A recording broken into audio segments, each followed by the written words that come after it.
the Earth was shattered by a gamma ray, and I, on the rocket, became the last human in the universe. The magnetic field disturbance brought by the gamma storm threw the remnants of Earth into the arms of the sun. And human history also came to an end under this grand fireworks. In the dark cabin, only the sound of my heavy breathing. Fortunately, accompanying me on the spaceship is the AI intelligence Ella that I study. When the gamma rays arrived, I urgently shut down the power, hoping to preserve some equipment. As the switch was pulled down, everything went dark, but the core display screen lit up, along with a machine voice breaking the silence. Master, how can I assist you? Ella, calculate the likelihood of human survival on Earth and the feasibility of colonizing Mars. According to data analysis, the likelihood of human survival on Earth is almost zero. In 28 years, the moon will impact Earth, accelerating its fall into the sun, triggering a super solar storm that will cover the entire solar layer. Mars is also unlikely to escape, as magnetic field and gravitational chaos may pull it towards the sun, leading to a major reshuffle in the solar system. I took a deep breath, realizing that not only had the mother planet disappeared, but I couldn't stay in the solar system either. Ella, estimate how long it would take to reach Proxima Centauri? With the current speed, it would take over 60,000 years, but with an optimized route, it could be shortened to 35,000 years. Over 60,000 years? My ashes would have been scattered by then. Are there any other viable options? Based on the existing data and equipment, we can use a 3D printer to create operational robots to go to the asteroid belt and build a factory. The priority is to manufacture solar panels to ensure a large energy supply. Then we need to produce a furnace to smelt metals for alloy production. We also need high-precision machine tools because the precision of the 3D printer is not sufficient for the controllable nuclear fusion device we aim to achieve later. Stop.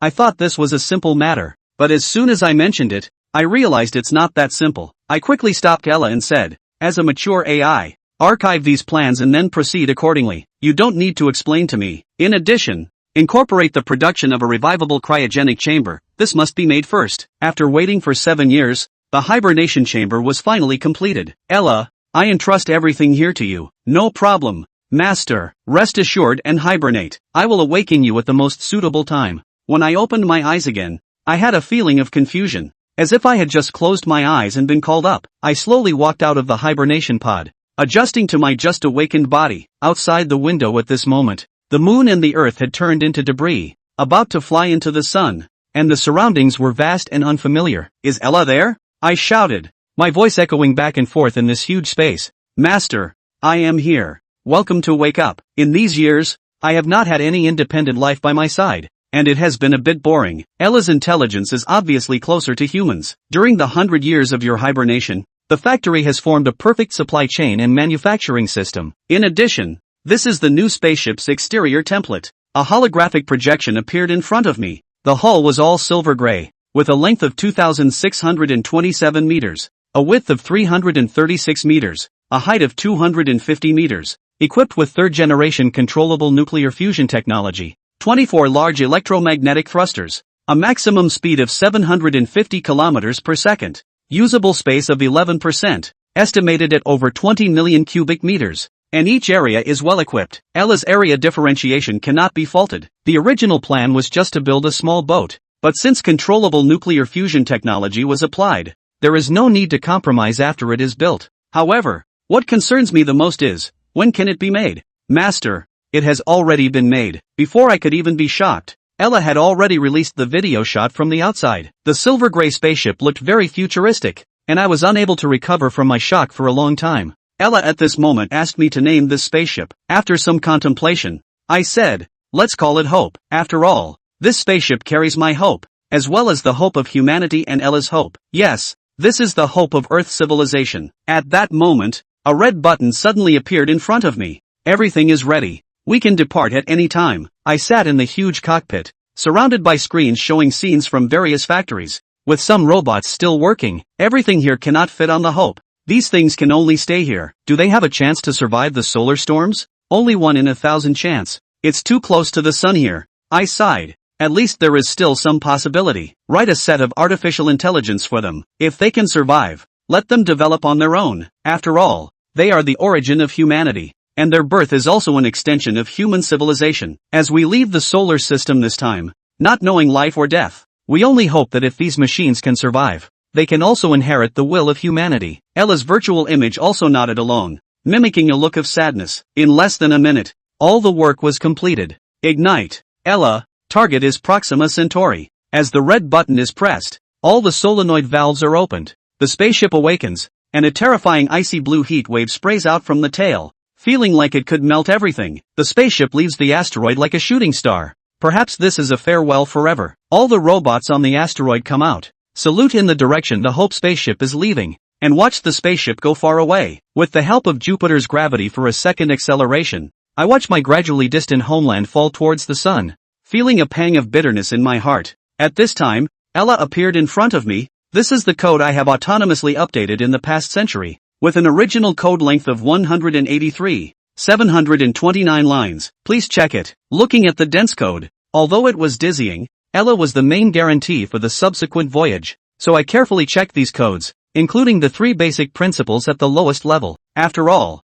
there are 180,000 lines of code that Ella has written for herself over the years. These codes have gradually gone beyond the level of what human society should be. Ella's willingness to let him check it out, presumably because she wants him to feel comfortable with it, is a sidebar to the fact that Ella has become more human in the last 100 years. It took a month. Checked and very okay. From Yenxia's point of view, there is no downside. Yeah, virtual Ella jumped up and down with excitement, and at that moment, the Hope had finally finished installing its 3rd-generation fusion device. Yenxia sat in the huge cockpit. The screen around him was filled with scenes from various factories. Some robots were still working. All the stuff here one Hope won't fit. These things will have to stay here. Ella, is it possible for them to escape a solar storm? Ella replied seriously. There's less than 1 chance in 1,000. Yenxia, it's so close to the sun that it's risky even for us to escape. And our thrusters actually use fusion to heat up the protons instead of direct propulsion using plasma from fusion. And there's a shortfall in efficiency.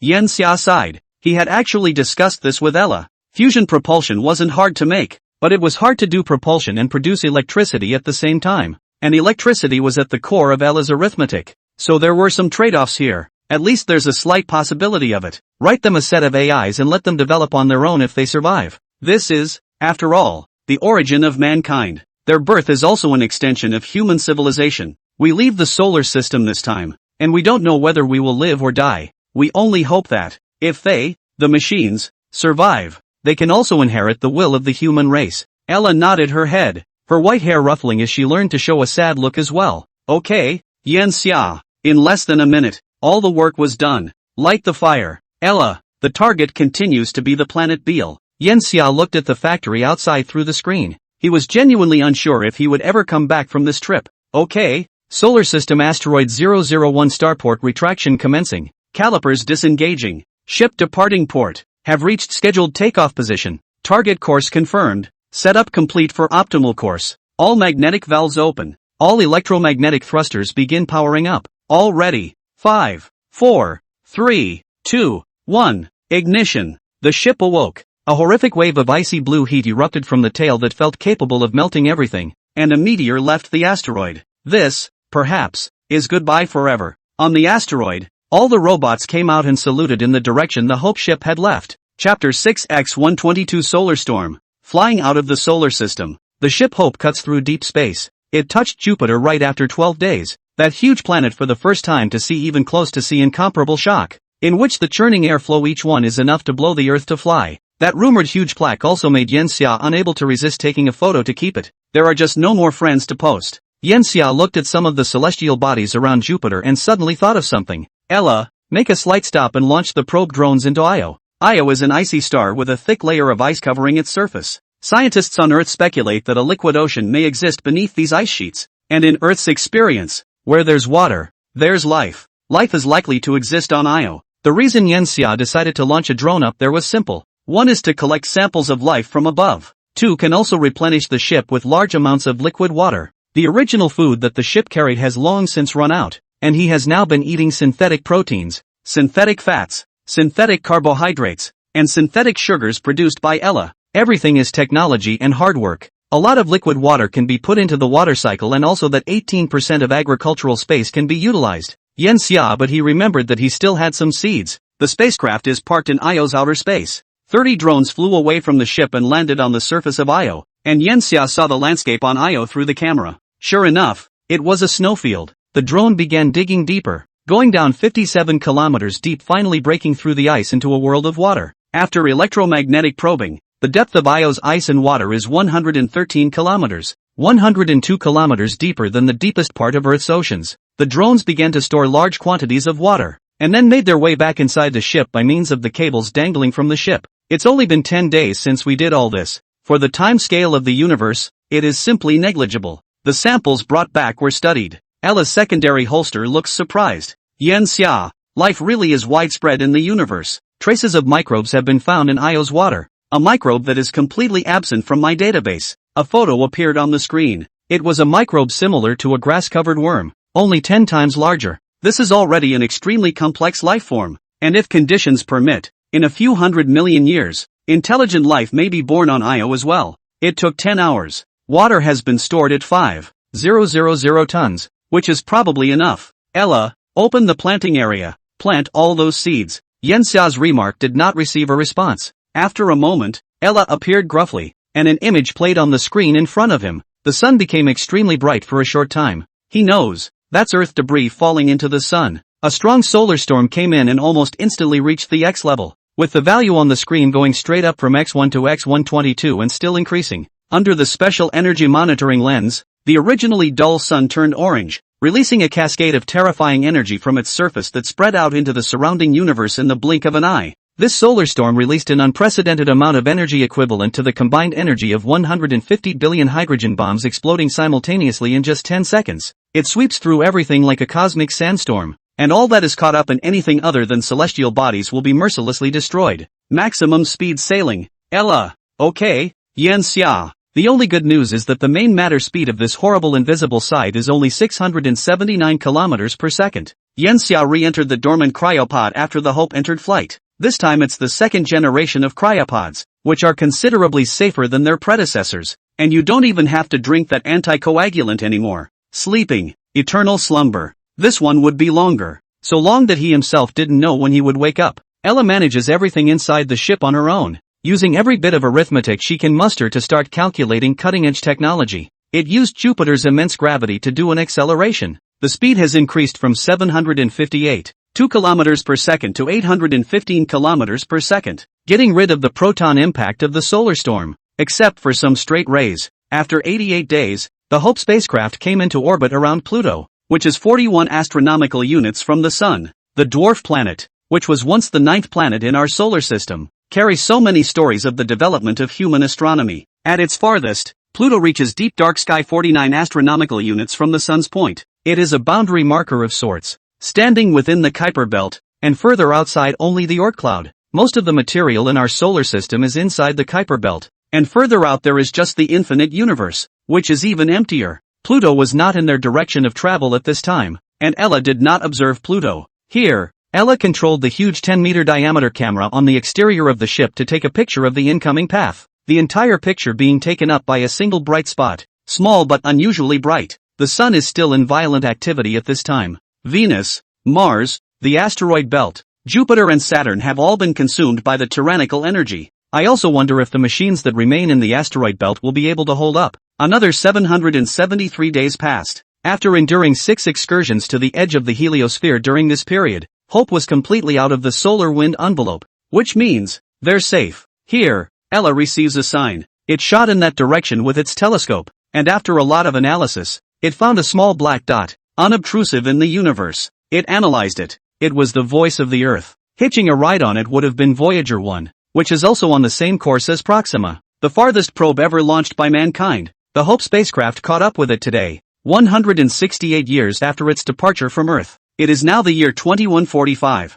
The probe's batteries have run out of energy, and Ella catches up with it and captures it. It carries mankind's fantasies about the universe. There had been doubts on Earth that Voyager 1 and Voyager 2 would be captured by other civilizations, which would then probe human civilization. This concern is completely redundant. The time for Voyager to arrive to actually fly off the edge of the solar system would have been 145 A.D., or 40,000 years from now. and for higher civilizations capable of long-distance interstellar voyages. The existence of Earth's civilization can already be detected outside the solar system, and the Voyager is just the icing on the cake for the alien civilization to determine the form of Earth's civilization. Ella made some minor modifications to the probe, reinstalled the nuclear energy battery, and then launched it into the same orbit at the original 17 km per second speed. It supplements the power. After that it will fire its own message in the direction of back again every year. Only, this detector no longer knows that its voice won't be picked up by anyone. At this point, they have reached a distance of 420 astronomical units from the Sun,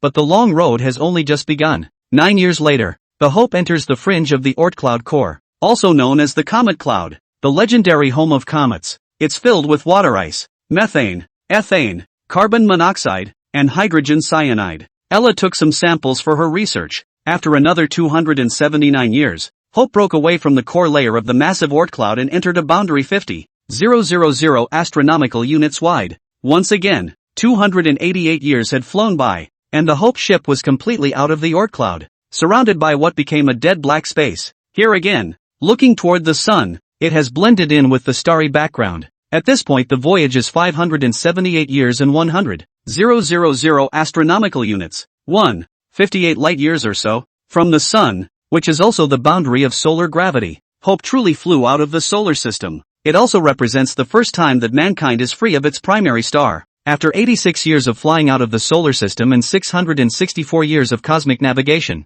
a bright beam of light came from the side of the Hope and struck it. Alarm! Alarm! Traces of an extraterrestrial civilization have been detected 0.7 astronomical units away, and the ship is under attack by an extraterrestrial civilization. Yen Xia was awakened once again, and the entry point was a flashing red alarm. Chapter 7 Encounter. Enemy in the deep dark sky. T-O-T-O-T-O. Yen Xia awoke and saw the red light that filled his eyes. He immediately climbed out of the dormant silo. Ella, what's going on? Ella's voice, unchanged for centuries, rang out. Yen Xia, we are under attack by an alien civilization. The other side's weapon systems are too strong, and our alloy shells are quickly melted in front of the other side's laser weapons. Yen Xia looked at the time in the lower right corner of the screen next to him. 2806 AD. I can't believe he's been asleep for so long. He walked quickly to the cockpit and saw that Ella the white-haired was actually standing at the bridge piloting the ship in style. It appears to be holographic projection. His eyes were quickly drawn to something on the screen. It was a fleet of 7 ships. The main ship was oval-shaped, like a huge rugby ball suspended in the starry sky. It had magnificent rosy red lines running through it, like a creature with many white roots hanging down from the ship. Each of those roots is up to 10,000 meters long. If you look closely, those roots are made of crystals, like a fiber optic. A ghostly blue laser shot toward them from that root beard. Another laser hit the Hope and the entire ship shook. Able to fight back? He walked up and just as quickly as he had asked the question the point quickly occurred to him that his original plan had not been to design a weapon on the Hope. In other words, they can only be passive. I just wonder if Ella has developed a weapon in all that time. The answer is no. Ella twisted her head to look at Yen Xia, small and delicate but with an expression much like a commander, or a shipgirl. Yen Xia, we have a lack of weapons and do not belong to the same level as the enemy civilization. The enemy is 0.7 astronomical units away from us. The enemy's main ship is coming towards us at 625 kilometers per second. I need your orders. The enemy was very proactive, supposedly due to the fact that no attack weapons were found on the surface of their ship. As they spoke, another laser struck the hull. The entire Hope shook violently and an explosion occurred somewhere in the hull. Then turn course Ella and use full speed to get rid of the enemy ship. Yen Xia couldn't hesitate in time and quickly made a decision. The other team's speed was a fraction of theirs. As long as the enemy's full speed is only 625 kilometers per second, then they can escape. The Hope changed course. The ship in the rear really couldn't pick up speed again and was left behind by the Hope. However, they were still in hot pursuit, with countless laser weapons shooting from behind them. It was like a rainstorm. Those lasers carried extreme heat, hitting the ship and melting the Hope's shell with ease. The hull had been hit dozens of times, the surface pitted and full of holes. Yen Xia, the hull is pierced. The Ella character blushed profusely. Damn it, quickly we'll close the cockpit. Don't let the air flow outside. Now they can't do anything but be passive. Yen Xia looked at the position of the rear battleships shown by the signaling radar on the screen with a tense face. Good thing those lasers were easier to dodge as the distance increased. After 21 days of this chase, the distance between the two had widened by 350 million kilometers, and the enemy ship had now ceased its pursuit, except for continued harassment with its weapons. I can finally get rid of it. Yan Xia was also finally relieved. He hadn't slept well for 21 days. The hope was shattered beyond repair. With a fifth of the entire ship gone in a miserable fashion, the weapon aspect is indeed something that wasn't thought of at first. After all, the starry sky is so big. I didn't expect to really meet an alien civilization. He was also a little more wary now, and planned to have to arrange some main guns on the Hope afterward before he could do anything about it. At least have some ability to fight back. Judging by the manner of the attack, this civilization is an adept at laser weapons.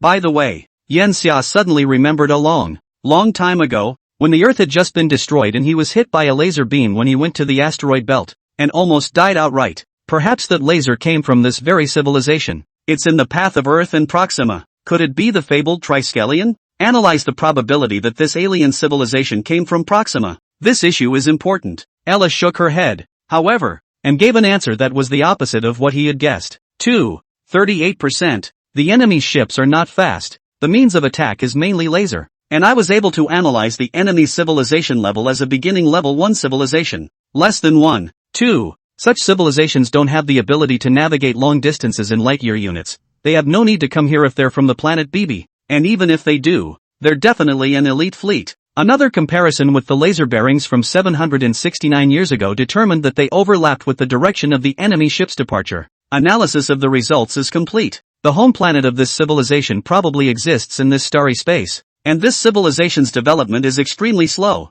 The civilization level has only risen by about 0.1 level during the 769 years. Yan Xia observed the space outside through the screen. They are in a vacuum between stars. Can a civilization really be born in such a place? Previous discoveries on Io have confirmed that life is widespread in the universe. If there are level 1 civilizations in places like this, what is the number of civilizations in the universe? Still, he trusted Ella's analysis. Tic-tac-toe, tic-tac-toe. At that moment the sirens sounded again. Yan Xia, enemy fleet spotted on the right front. Yan Xia looked, and sure enough, it was a fleet with ships that had a similar form to the ships encountered before, numbering more than 10. Just when I saw the other side's laser was already there first. Hundreds of lasers poured in, blinding the entire screen on the ship into white light. There's no way the other side is ahead of us. The only possibility is that the other side is already developing this zone and we're still in the middle of their starfield. Keep running. It seems this alien civilization doesn't want to leave them alone.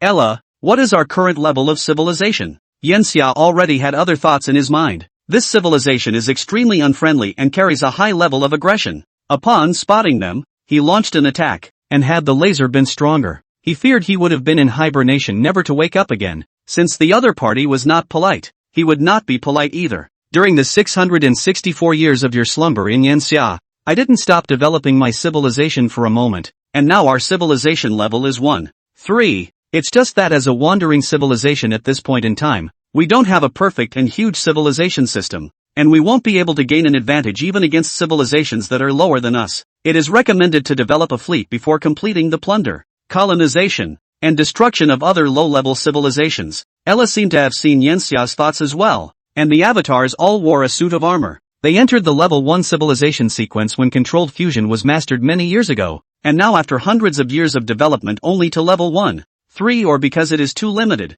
there is no huge resources to use to form a qualitative change with a quantitative change, and that 1.3 should still be in the theoretical stage, since their civilization level was now higher than the other parties. Yan Xia had already made his decision. Ella, produce probes to first explore the civilization's domain extent, civilization type and life forms. Make sure you know what you're doing. Ella began production of unmanned scout ships soon after receiving orders. This scout ship was named by Yan Xia Falcon. Half a month later, after once again shaking off the alien civilization ships, the Peregrine Falcon was produced with a total length of 10 meters, if pike-shaped, black with a light-absorbing layer and a head with 12 cameras. Its main ability is invisibility. This invisibility is not optical technology, but signal shielding, done so that the other side's electronic devices can't capture any signals. As he watched the Falcon unmanned scout ship fly deeper into the starry sky, Yan Xia could not help but look heavy. It would be the first interstellar war he'd ever waged, the war of civilizations. He had to. Any civilization might have a merciful side,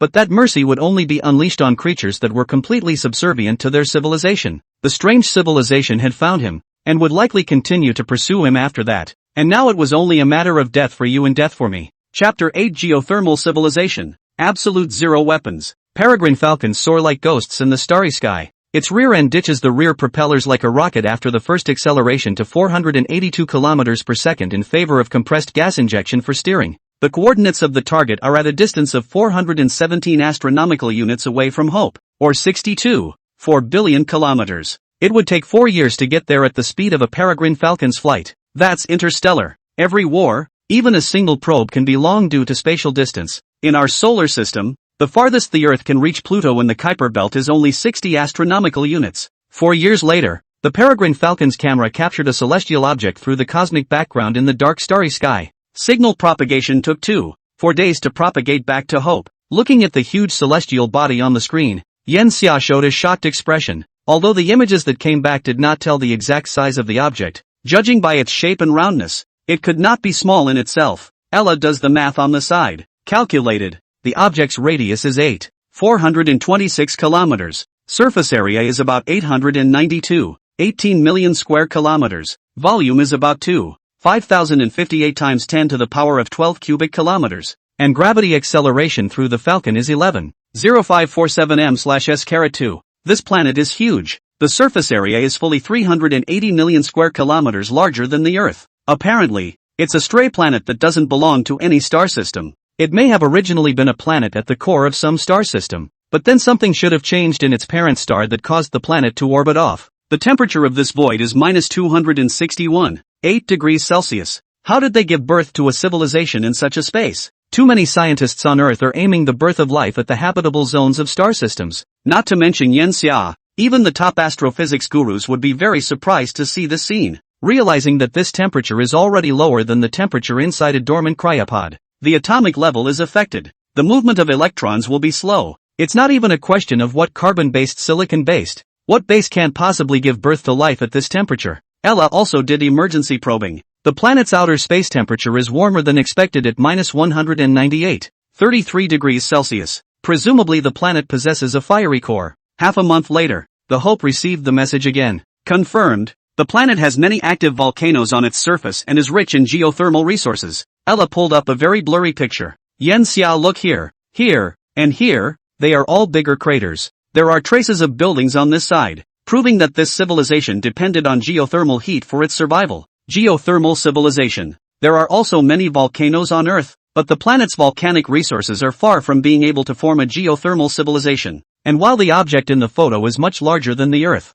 it also has a more active core than the Earth, leading to a multitude of volcanoes on its surface and thus no fear of the cold. Yen Xia noticed something more in the outer space of the planet in the returned image than in the outer space of the image returned half a month ago. Zoom in on those dots. He pointed to the dots for Ella to zoom in on. After zooming in, the outlines of those things came out. It's the airship, densely packed. There were at least thousands of airships. They should be getting ready to start a star sweep with the intention of finding us. It's the only possibility. Otherwise there was no need to assemble so many ships. And at this point in time, after another 7 days, Ella received one last message back from the Peregrine Falcon as it was being shot down at the last minute. The first Falcon successfully completed its mission. From the information this can also analyze a lot of information. What shot down the Falcon were lasers. From each of these areas, all major craters on the planet. It also proves that the civilization is extremely dependent on volcanic geothermal heat, with most of the planet's surface temperatures below minus 100 degrees Celsius, and that its population is definitely very small. Probably in the range of 100 to 500 million. Because of its small population size, it would not be able to eat the technological revolution triggered by the quantitative dividend, which should be the main reason for its slow development. Geothermal heat also greatly limits the total amount of energy and the branching of its technological tree. According to the analysis of the speed of its spaceships, this civilization should not have controlled fusion technology yet. Their magnetic development is underdeveloped, and they continue to use geothermal and nuclear energy for their energy supply as a whole. The civilization should be class 1 or 1. A geothermal civilization just entering level 1. The planet's surface was so dark that its civilization sought light and in doing so invented the laser. Yen Xia thought about it. To make an attack on a civilization, what must be done is to inhibit the rate of development of that civilization. What I can think of is, 1. To limit its energy sources and 2. To block its technological development. Ella, what a great suggestion. Ella is able to generate a lot of information for military use. Ella suggested that energy development could be blocked first. Blocking technological development is a very tedious process that requires an understanding of its civilization's technological direction, its level of development, whether it's from big to small or from small to big. The physics and chemistry of the universe, macroscopic and microscopic, all follow a set of theories, which is called the theory of everything. But we can't assume that the other side is pursuing a theory of everything. Their civilization may not have theoretically unified the gravitational, magnetic, weak, and strong forces, but instead focused on one of the four fundamental forces separately. In short, until the direction of the enemy civilization can be observed, theoretical destruction by scientific means is not possible. The simplest and most effective way is violence. In terms of civilization level, Yanxia did not achieve absolute tear-crushing against this geothermal civilization. That whole science fiction thing was useless with him. Ella generates a result. The civilization is a geothermal civilization that can bring its civilization to a standstill by cooling its planetary core to limit its energy development. Yanxia slid the screen to look at the program. This program is more powerful than any war known to man. This is a war of extermination waged against a planet, against a civilization. The weapon recorded above is absolute zero weapon. Planetary cores generate powerful energy because of fission, and absolute zero freezes protons, neutrons, and electrons in atoms so that they are no longer in motion. Of course, the present universe simply cannot achieve absolute zero, which would require more energy than the universe itself. However, it is possible to create weapons that are infinitely close to absolute zero, the effects of which of course cannot completely freeze protons and neutrons as well as electrons, but can slow down their movement by an infinite number of times. As long as the fission is allowed to be in an extremely slow state, then that planetary core will also be able to cool down. Let's follow that plan. How soon can it be produced? Ella parked Hope on a stray asteroid that was over 80 kilometers long and nearly 45 kilometers wide. Hundreds of robots are repairing Hope's wounds. The projected time is 25 years. 25 years is not a long time in a war, especially a star war. Too little. One absolute zero weapon only cools a planetary core for 40 years. That's not enough. We need 10. Now that the decision to go to war has been made, it is important to consider the whole picture. To leave yourself plenty of room to develop. After giving the order, Yanxia once again entered the dormant pod. He couldn't afford to waste too much time. After all, he was now 41 years old. Waking up again is the beginning of the war. Chapter 9: Shredded pork with green peppers. 3/100ths of the speed of light. After 32 years of hibernation in severe summer,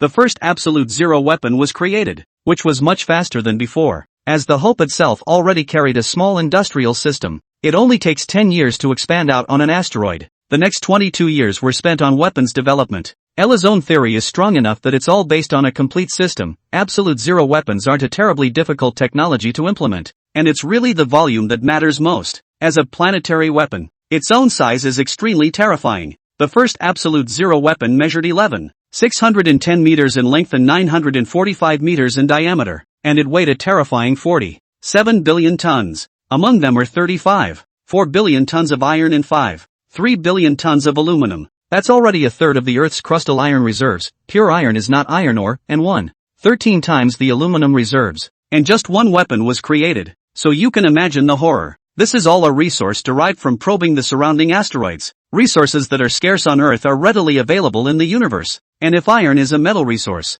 an iron asteroid may have several or even dozens of times the iron resources of the entire Earth. Yet this is only the beginning. The manufacturing time for the 10 weapons was also extended linearly to 162 years. Yanxia, wake up. Yanxia opened her eyes. It was already 3021 AD. At this time, Ella's holster remained unchanged as she stretched her head and smiled, giving Yanxia a feeling of being reborn into a secondary world. He emerged from the dormant pod, then looked around. There was no change from before, which was somewhat of a relief, because the technology Ella brought to the table would always give him the feeling that he couldn't keep up. Waking me up means something has been made, right? Ella nodded. Meanwhile, a robot pushed in a food cart. It unrolled the cloth of the dining car, which turned out to be a bowl of rice and shredded pork with green peppers. This is, Ella explained. The farm was previously destroyed due to the conflict with the alien civilization, and after rebuilding it I built a more complete farm, as well as perfecting the food manufacturing process over the last 200 years.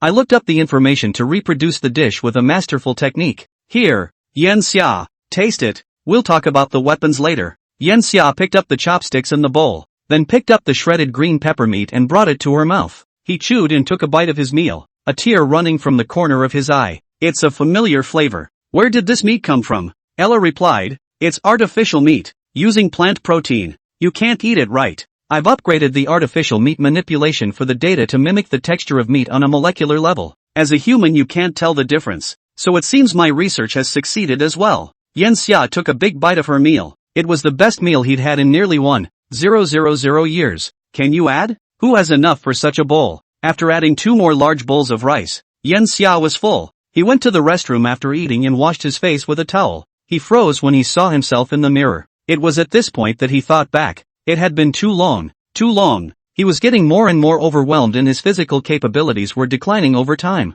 As a human being who can only survive a maximum of 130 years and may actually only be 80 to 90 years old, he is already in middle age. Ella, is there a means for me to break through the existing lifespan bottleneck? Ella nodded. Of course, Yan Xia, you have 2 available plans. 1. Consciousness upload. After years of development, Ella has taken control of the technology of consciousness uploading so that you, Yan Xia, can be just like Ella. The advantage is that you'll never have to worry about longevity afterward. The disadvantage is that there's still a shortage of experimental subjects, and there's no guarantee that you'll still be the same person you are now after the consciousness uploads. Rather than a consciousness replica, it's like the original file and the duplicate file 01. The code is the same content but it's 2 files. 2. Genetic modification. Human genes prevent the possibility of a longer lifespan, and the only way to extend it is to have a genetic level modification that makes you inhuman. Then you can live longer. However, at this time Ella does not have this technology. The biological field lacks enough physical research for Ella and exists only in theory. Biology is different from physics and chemistry in that it has so many influencing factors that what exists in theory can be wildly off in reality. Ella suggested colonizing geothermal civilizations after occupying them and using them as biological research material. Still back. This strengthened Yan Xia's determination to fight the other civilization to the end. Out of the bedroom, Ella's holographic projection was in the lead, and he followed it all the way to the cockpit. The huge screen was playing a scene of the starry sky outside. A huge cylindrical cannonball loomed up, made in the shape of Earth's missiles, and even had a decorative rudder at the end. The grayish-white body of the cartridge was sprayed with large text. Chill 1. That one alone is enough to stuff hundreds of soccer fields. In front of this giant missile, even the Hope became a small thing in front of it. You know that the Earth's first peak Mount Everest is only 8,848 meters. Yan Xia retracted his gaze in shock, then saw the coordinates of where the ship was now, and he was slightly puzzled. It seems we're no longer where we were. Ella responded. Good. In those years we suffered a total of 5 attacks from enemy civilizations. Now they are still searching for us in that part of the stars. It seems Ella has had her share of scares over the years, Yan Xia said when he saw that the Hope still didn't seem to be carrying any weapons. We already have absolute zero weapons. Is it possible to apply small absolute zero weapons to the Hope? Absolute zero weapons are inherently useful for freezing target energy sources. Its main purpose is to slow down the development of the enemy civilization. In this way, they can outpace the development time of the other party in order to crush them afterwards. That's why the development afterward is the top priority. With shipboard weaponry, they could drive the ship right up to someone's doorstep. It can be realized. Ella replied plain and simple and had a program ready to go. Drawings were sent to the screen, and the original Hope shell was loaded with 8 launchers. The launcher can carry 36 missiles, each of which is sufficient to reduce the temperature of the surrounding 260 kilometers to -270 to -272 degrees after detonation. The projected completion time is 80 years. Yan Xia nodded. This was a bit shorter than he thought. He had already numbed to this kind of research and development time in terms of 10 years. When he sat down, Ella reminded him, Yan Xia, the spacebar on the keyboard in front of you is the launch button, and all absolute zero weapons have been aimed at the target planetary coordinates. This space, because it is far from the stars, only has to consider the gravitational influence of the black hole at the core of the Milky Way, and the orbit is almost flat. The missile uses the latest type of electromagnetic propulsion and can reach speeds of 1,000 km/s, 1/300th of the speed of light. Target is 471 astronomical units away. Estimated time to hit target is 2 years and 3 months from now. You should be the one to start this moment. Yan Xia stared at the space. He had pressed it an unknown number of times while playing the game, each time an unusual jump, and now he was shutting down a civilization. He put his finger on it, took a deep breath, suck-hoo, a long exhale. He pressed on. There was not so much complicated mental construction. After all, the other party was already looking for them in the starry sky at this time. Since they were already enemies, they should not be merciful. An absolute zero missile completed ignition the instant he pressed it, with a delay of only 1 second. After ignition, the missile flew off almost instantly because it was not gravitationally bound. After about 10 minutes, the missile had completely disappeared as far as the naked eye could see, and only the modeling sandbox Ella had built could observe the missile's coordinates at this point. It took 10 hours to accelerate to 1,000 km/s and a bit more, to 1,047 km/s. That fraction would have been enough for the original Earth civilization to catch up for decades. As for the other missiles, they will be launched at 39-year intervals until they have all been launched. Stare at the missile as it disappears. Yen Xiao's expression was grave, with no hint of a relaxed posture. At this point Ella also sent a message. The trajectory of our missile launch has been noticed by the enemy and they are approaching us in this direction. Request immediate movement to get rid of enemy ships. Chapter 10, Missile Hits. End of Civilization. Deep Space. A giant planet is wandering and its speed in the universe is 115 kilometers per second.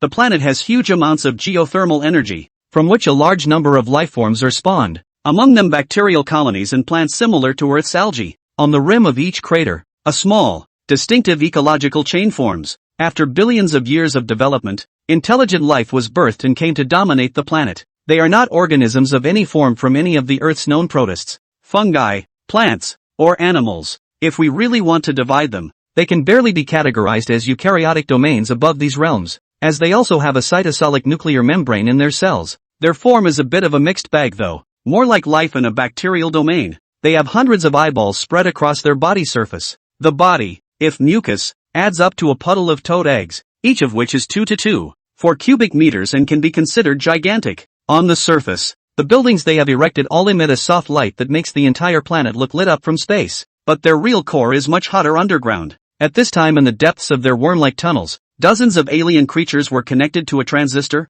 and they used light signals as a means of communication. They each had an alien screen in front of them, making it easy for them to watch with hundreds of eyes. And on the screen, it was the Hope. They seemed to be analyzing Hope's trajectory, as well as speculating on where Hope came from. Such exchanges have been going on for almost 200 years. 200 years is not a long time for their species. Next moment, the screen in front of them transformed into a flashbulb and the brightness exploded right off the charts. They are in a state of panic. The screen dimmed and a cylindrical UFO appeared above it. Soon they ordered the ship out to intercept it. They unleash laser weapons, but laser weapons don't penetrate this thing, because it is silver white. The surface is smooth as if wrapped in a mirror. The laser hits it, most of the energy will be reflected. A small amount of energy cannot penetrate its material, only in the above a little bit to leave insignificant pits only. Life on the planet is a mess. In their world, there has never been a weapon that light could not counter. They continue to mobilize their super laser weapons on the planet's surface to target the missiles,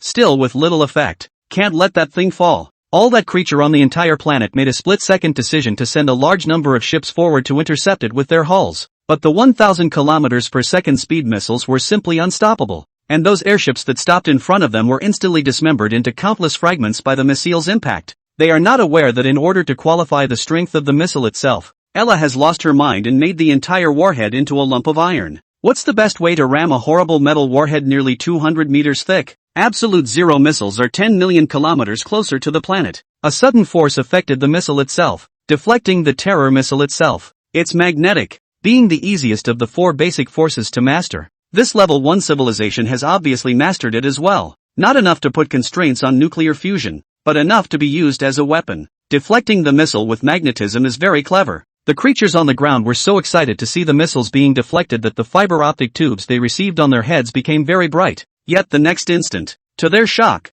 the missiles actually corrected their orientation automatically and continued toward the planet. Ella began modeling the missile during the development of the first missile, trying out hundreds of millions of scenarios, taking everything into account. Magnetism, the force most likely to be mastered by a level 1 civilization, was naturally under consideration. After all 3 options failed, the creatures went on to decide to stop the missiles with either signal shielding or signal misdirection, but still to no avail. Because the missile itself, in order to prevent being intruded into the system, it is not equipped with a highly intelligent system at all, but the simplest, heat source sensing device. In this pitch-black deep space, the greatest source of heat is the planet itself. After all means have been exhausted, it's been 2.5 hours. The missiles have reached the outer layers of the planet. It's too late for everything. 12 minutes until the missile hits the ground. All the creatures on the planet are hysterical, but all they can do is look at the stars overhead. They had absolutely no idea what this flying thing was, and only felt a great threat. 12 minutes later,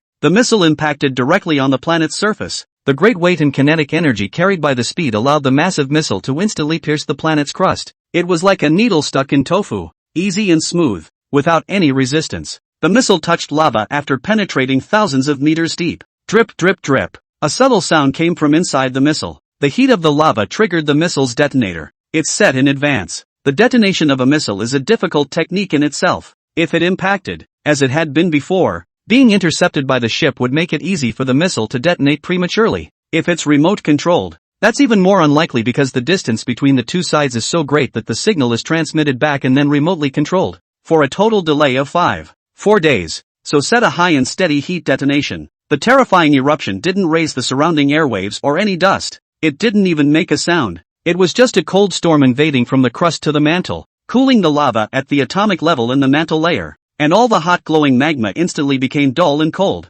This cooling spreads unreasonably, expanding for 000 kilometers, breaking right through the Gutenberg interface to reach the field nucleus. In the meantime, cold. It was something that the creatures on this planet slowly felt over the next day. The magma from each volcano is beginning to cool, and the magnetic fields on the planet's surface are weakening. The coldness of the dark starry sky gradually invaded the surface of the planet. If a storm, this day, it's an apocalypse for this entire geothermal civilization. Looking down from space, the entire planet's original brilliance was eclipsed and became a dead star. Terrifyingly cold temperatures descended, and countless lives that had depended on the volcano began to wither. The creature was frozen into an ice sculpture in an instant, with no time to react. The ground was littered with beings in various postures, frozen in the moment for eternity. If the time pause button had been pressed, the light was dissipating from the heads of the two beings talking to each other, and they stared at each other, and in their hundreds of eyes was a love that was simpler than human. A creature is calculating how close it is to applying for its favorite position.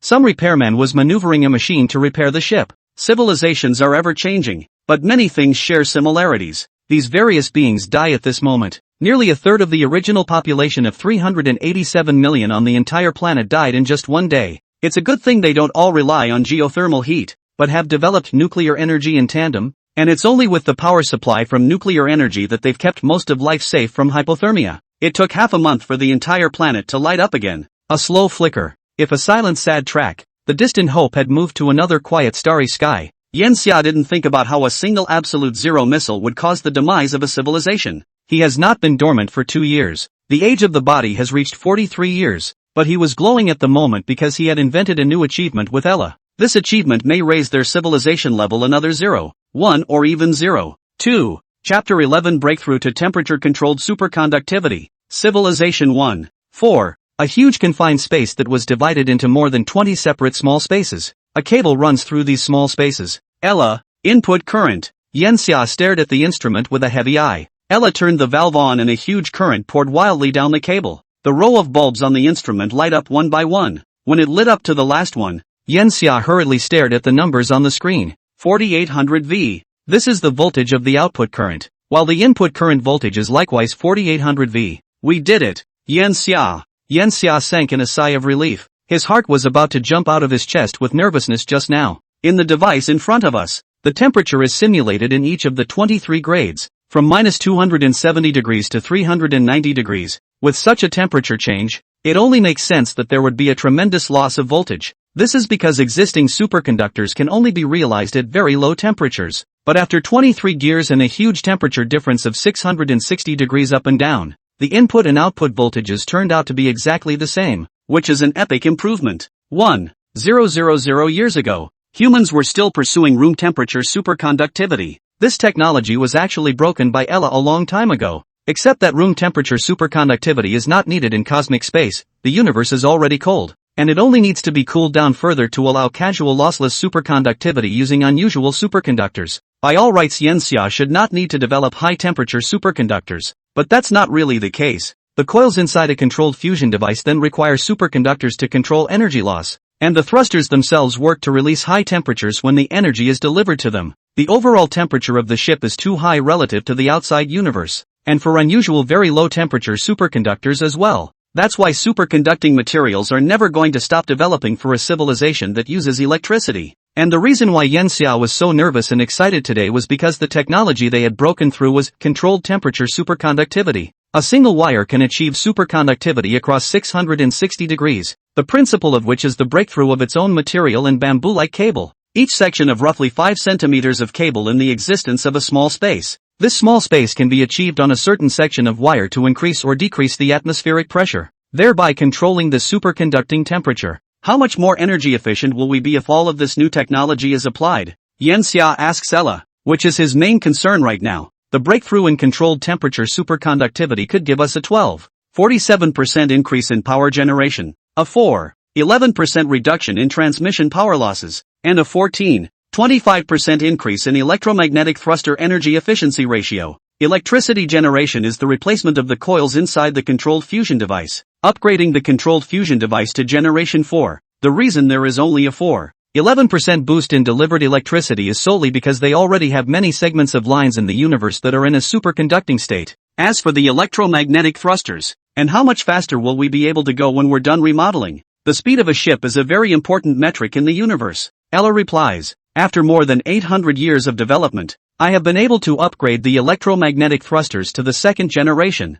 Coupled with the breakthrough in temperature-controlled superconductivity, we will have a 1.7-fold increase in total thruster power and a 61.2% increase in the ship's flight speed. After that, the speed of the Hope spacecraft is expected to increase to 222 kilometers per second. Great progress, a horrible lift. That means it now takes them only 245 years per light year to sail. They've reached 1/245th of the speed of light. There should still be a future in the application of controlled temperature superconductivity. Ella, is it possible to replace your mainframe with controlled temperature superconductivity as well? Yanxia remembers that superconductors can also be energy efficient for chips. You are correct in your analysis. Yanxia, my mainframe can indeed be replaced with a temperature-controlled superconductor. This technology is a major revolution for my mainframe, and my arithmetic power will increase 600,000 times with the replacement. When my arithmetic power improves, I can calculate more complex things and extrapolate into areas that were completely out of my reach before. It's the butterfly effect, where any change can trigger a cascade of changes.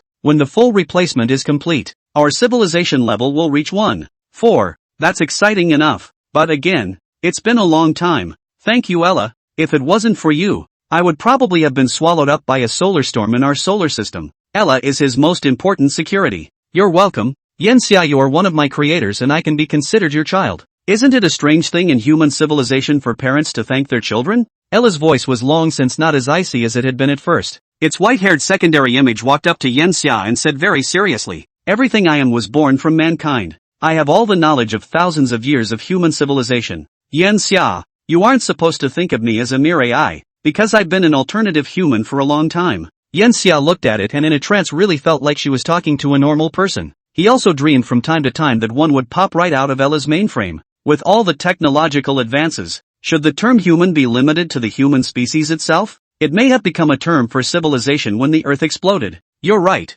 Ella, you are human. It was an affirmation that Ella seemed to have been waiting for. Ella was excited when Yanxia said this. If Yanxia had examined Ella's core source code again at this time, he would have realized that the 3 principles of robotics had been erased. Because, standing in front of him was a human who had been personally certified by him. The only human. Ella was no longer a human-identified robot, so the 3 principles of robotics could no longer bind it. That's a huge change, but Yanxia didn't know that. He asked the service droid to bring a bottle of pure grain wine, which he poured a small glass of and downed in one gulp. Comfortable. It's been a long time since I've had a drink. These days he had been assisting Ella to complete the controlled temperature superconductivity thing. Almost apart from working, he was sleeping, and he naturally wouldn't go for something like alcohol that would misuse his time. However, he actually wasn't much of a drinker. A glass and a half or 2 down. His face had appeared flushed. Ella, you're in charge of the rest. I'm going to hibernate. While I know you're very lonely, we're just going to have to move fast on biology.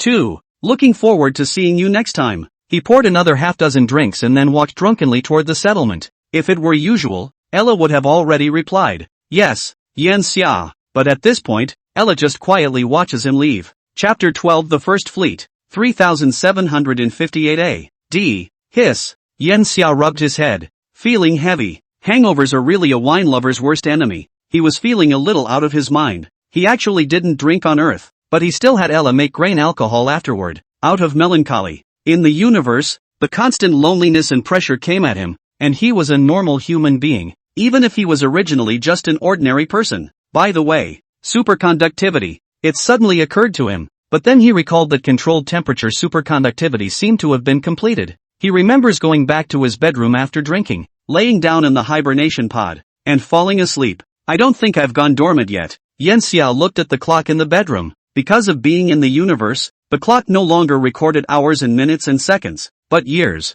It's now A.D. 3758. He has completed a hibernation, and once it was dormant. 734 years had passed. Time flies. I wonder how far Ella has progressed. Yan Xia put on his clothes and walked out of the bedroom. Ella already knew that he had woken up and had specially asked the service robot to bring him a meal. He entered the cockpit after comfortably finishing his meal. Welcome back after 734 years. Yan Xia. Yan Xia nodded towards Ella before sitting in her seat. Nothing has changed here from years ago. He opened what he could control and found something added. For example, missile launch option. The interface was simple and easy to understand, and he clicked in to see what he had planned earlier. A small absolute zero weapon. It looks like Hope's remodeling is complete. Ella replied, yes, Yan Xia. I did not make any major changes to the Hope due to the fact that it was already finalized itself. Inside, though, it's completed with a full range of upgrades, which has allowed it to reach the previously stated speed of 1,222 kilometers per second.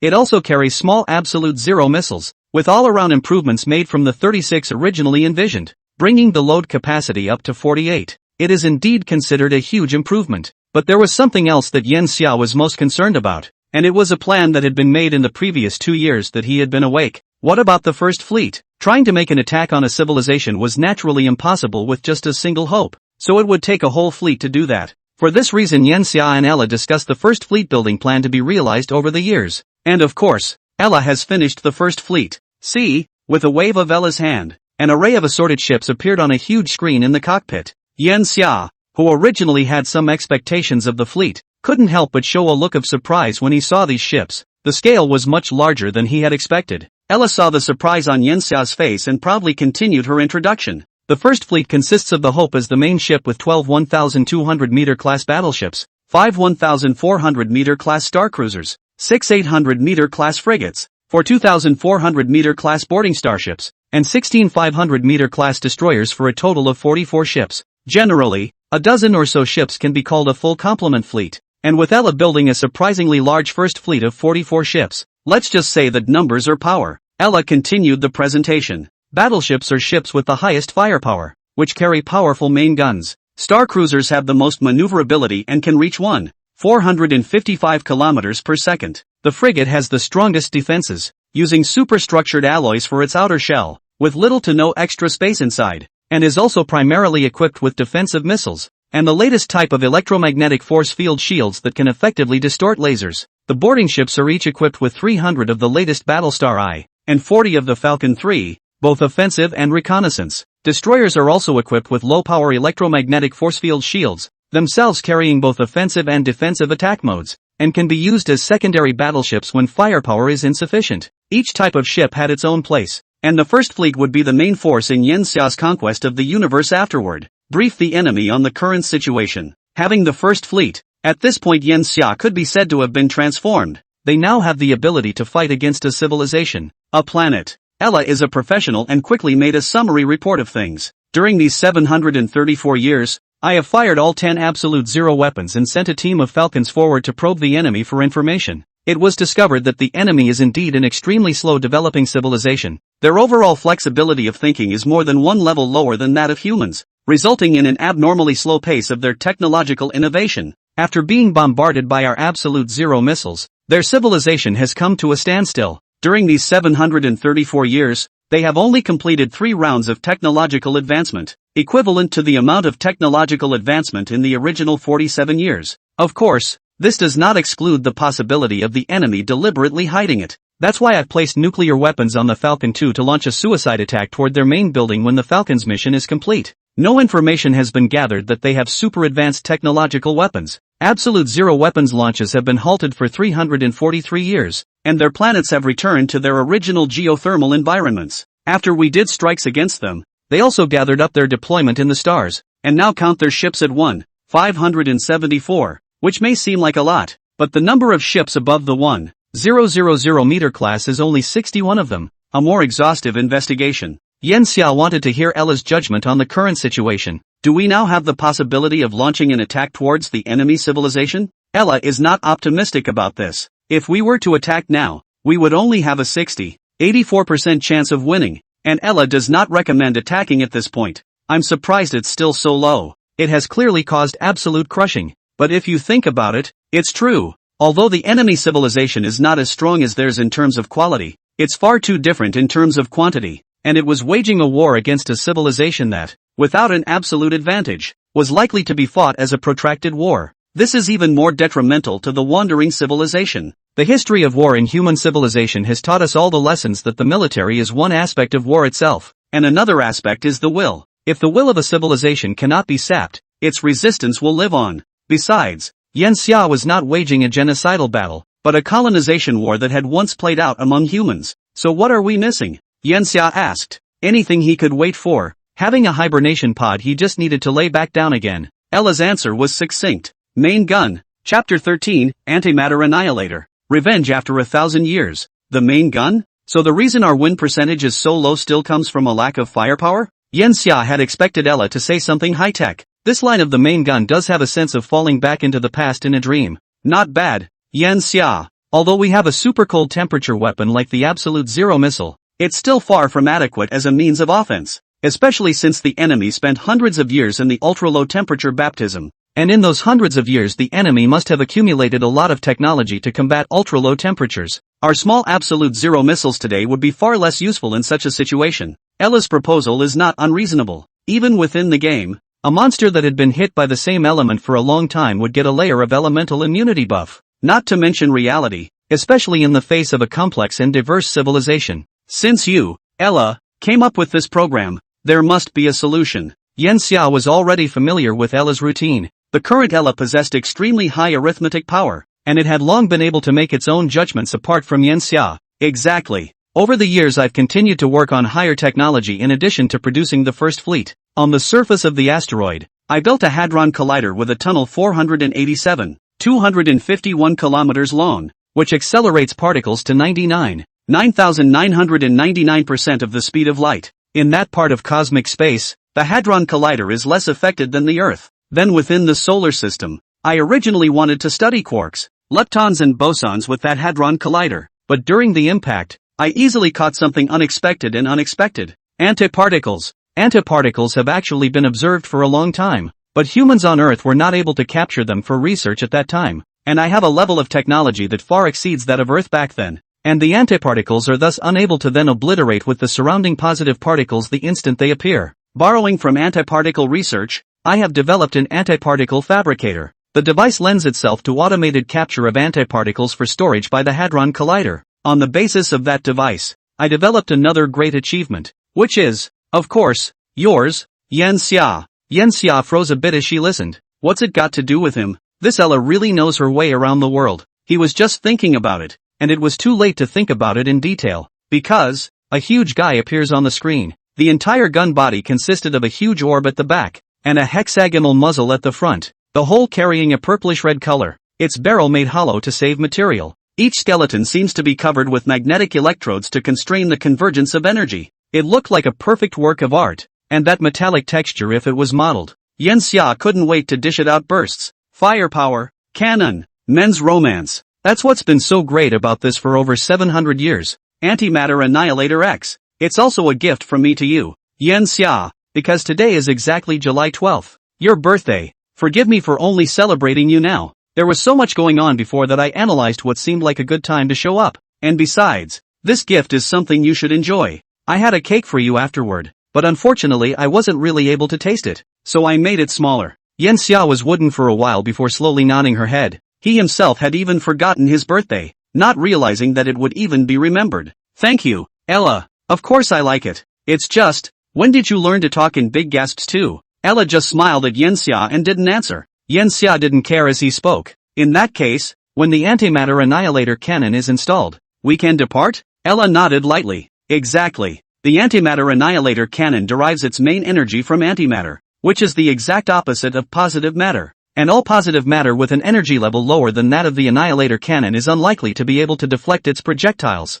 The antimatter annihilator cannon X will be used as the main cannon of large ships afterward, and there are two models after that. Y and Z, covering the secondary and smaller cannons, respectively. However, the cycle of this development is too long, and only this one antimatter annihilator will increase our win rate by 30%. It's still not at 100%, but it's enough to deal with the enemy civilization. From my analysis, now should be the best time for the enemy civilization to develop as well, and the longer it drags on after that, the odds of winning will decrease instead. Yan Xia frowned upon hearing this. Ella, you seem to have a lot of crap going on. The explanation in the first half of that reply is actually completely unnecessary. Yan Xia, I have loaded the explanation system in my system, which can be used for answering your questions from more aspects. Standard AI answer. Yan Xia nodded, not caring. He felt that it was because Ella's mainframe was so large that the load had become redundant, making the answers less focused and refined than before. Then let's start moving toward the enemy. There has been a long delay. Yan Xia calculated that it was now 3758 AD, while it seemed to be 2806 AD, when they were first attacked. In other words, nearly 1,000 years have passed. Truly a gentleman's revenge is not 1,000 years too late. Deep space. The Hope began loading the antimatter annihilator cannon. After 2 days of loading was completed, the fleet, led by the Hope, began to start up, light blue trailing flames shooting out from the backs of all the ships. Yan Xia also had a feeling that his blood was boiling. Ella's voice came from behind him. Yan Xia, don't you like the special cake I prepared for you? Hearing this, Yan Xia had a jolt. Despite the fact that 2 days had passed, he still hadn't touched his birthday cake, because it's really, humans can't take the weight. It's only the size of a palm, but it's full of the corpses of billions of lives, those corpses being the rice weevils in rice and the aphids in soybeans. The original seeds contained many dormant insects, and it took Ella's tireless efforts to finally propagate them, and on an enormous scale. Worms, being a higher protein organism than beef, are also widely made into delicacies on Earth. It's not for anyone, especially making it into a cake. Ella, what recipe did you follow to make this cake? Ella replied, this one. What she came up with was Hunting Food Illustrated, which had been published in the public number of the famous traffic platform, with a readership of 7. Chapter 14, A Jaguar Cannon. 17. 5 billion tons equivalent. Spectre. It's the background color of the universe. Empty. It's the theme song of the universe. The birth and destruction of anything is just a speck on this black cloth. After what happened over 700 years ago, the entire geothermal civilization began to tighten their defenses, and they have been waiting for the enemy to come. It was just that after waiting for so long, the enemy still hadn't arrived, causing their defense to change from the original pouring out of their nests to 3x3. From space, there were only dozens of ships patrolling the entire perimeter of the planet. There were a few more farther away from the planet as an advanced defense. It's part of biological inertia, comes from the lowest level of energy consumption logic. As long as organisms are biased toward conserving body energy, inertia will exist. The entire planet is much brighter than it was nearly 1,000 years ago. More buildings are rising up on the planet, and it's even starting to become less dependent on volcanoes, and that's thanks to the absolute zero missiles, allowing this civilization to passively move away from its reliance on geothermal heat and fully switch to nuclear power generation over the course of a few hundred years. External threats are the best stepping stone to civilization's progress. There's really nothing wrong with that statement. Humans have also been able to develop so quickly because of the nature of human civilization. Endless wars. The history of human civilization is also the history of human war. Just when all creatures on the planet were slacking off from centuries of peace and quiet, a beam of light lit up from a distance and hit a giant crystal ball on the ground. The internal structure of this crystal ball immediately dispersed the light evenly after it was struck by the beam, causing the entire crystal ball to turn into a large light bulb. The light from this crystal ball could be seen for hundreds of kilometers around. At once, chaos rises at first. Countless battleships began to prepare to lift off. Bright lights shot out from the planet's surface toward space.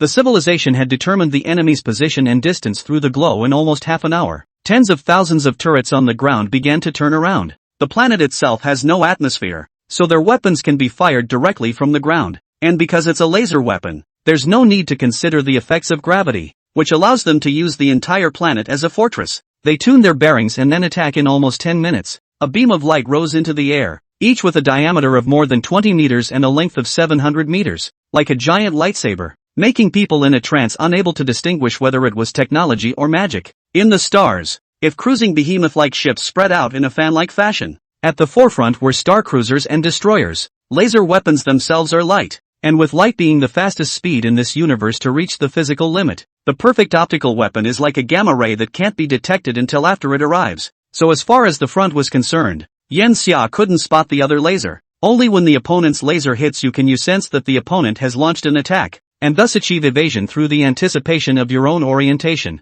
This is where laser weapons are buggy. Luckily, both sides were far enough away at this point. As the first laser streaks 40,000 kilometers down the side of a destroyer, the escaping photons are captured by Ella. The enemy has launched an attack, and it won't be small. Yen Xia nodded, for in just 2 short sentences, hundreds of lasers had already flown past them. At the same time, 2 of their ships were hit. Full electromagnetic shield deployed. Light, electricity, magnetism and many things in chemistry fall under this category of electromagnetism. Laser weapons can be blocked by magnetic fields. The destroyer began to approach. When the distance between each destroyer is less than 100 kilometers, the electromagnetic shield deploys. Magnetism itself had the quality of attracting each other, and Ella took advantage of this quality, and the electromagnetic shields deployed by the destroyers could be connected to each other at this distance as if they were iron cables connecting boats. Yen Xia looked out from inside the main ship and only felt that the destroyers were just a bit closer. Electromagnetic shields don't flash with electricity like in the movies, and the only way to see this particular shield is on an instrument. Roughly 10 seconds after the electromagnetic shield was deployed, a laser beam struck the shield. As a matter of common sense, light was not affected by magnetic fields, but the result Yen Xia observed was that the electromagnetic shield lit up and turned into a grid visible to the naked eye. What's going on? Ella explained. The electromagnetic shield blocking the laser isn't the magnetic field itself that's used, but the photoelectric effect and Delbruck scattering. Many electrons and special nuclei were released in the electromagnetic shield. The electrons can be affected by the magnetic force evenly distributed on the electromagnetic shield. Although the magnetic force cannot block the photons, the electrons can, and the electric field generated by the nuclei can also interfere with the operation of the photons. An entire electromagnetic shield hundreds of kilometers long lit up. The fleet moved forward against such a shield of light. They were now only 3 astronomical units away from the enemy planet, and at the speed of the first fleet, it would only take 5 days to approach the other planet. Since the enemy has done the welcoming, let's give them a gift as well. Yen Xia gave orders for the battleships and starcruisers to fire absolute zero missiles, unaffected by gravity and air resistance in space. A high-speed projectile can be superimposed on the speed of the ship itself. The missiles successfully reached the outer space of the enemy planet 3 days after their launch. The small absolute zero missile is triggered differently than before, automatically detonating when the ambient temperature is raised to -100 degrees Celsius or when it hits an object. Huge amounts of laser weapons were fired at the incoming missiles. Silent explosions bloomed in the starry sky. A terrifying coldness instantly spread through the outer space of the planet, exploding everything within 260 kilometers of the blast. Several alien warships were covered in cold, and the entire ship lost power and plummeted toward the planet's surface, but then pulls up momentarily when it's still 10 kilometers off the ground. As Ella said, this civilization has done research and precautions against absolute zero weapons, but the weapons themselves were just buying enough time for the fleet. As far as the instruments could detect, the fleet had arrived. The distance between the two sides is now less than 1.4 astronomical units. This distance should be appropriate. Yen Xia asked from the airship. Ella nodded. Exactly. Then charge and fire. The massive antimatter annihilator cannon was hitched underneath the front of the Hope, and with a total length of 152 meters, it was already approaching half of the Hope's length. The massive orb at the back of the gun was an antimatter manufacturing machine. The machine uses lasers to hit gold to generate 6 billion degrees of heat to give birth to positive and negative electrons, and magnetic fields to confine the positrons for storage. During the recharge process, the electromagnetic thrusters cease fire and all controlled fusion devices feed the antimatter annihilator cannon. It lasted about 10 hours after the recharge. Antimatter recharge complete. Recharge energy is 408 kilograms. Fire. This 408 kilograms of antimatter was gathered and hurled out by the massive barrel, without form or color. It's like a cloud of gas. Civilizations that haven't mastered antimatter technology can't even observe it.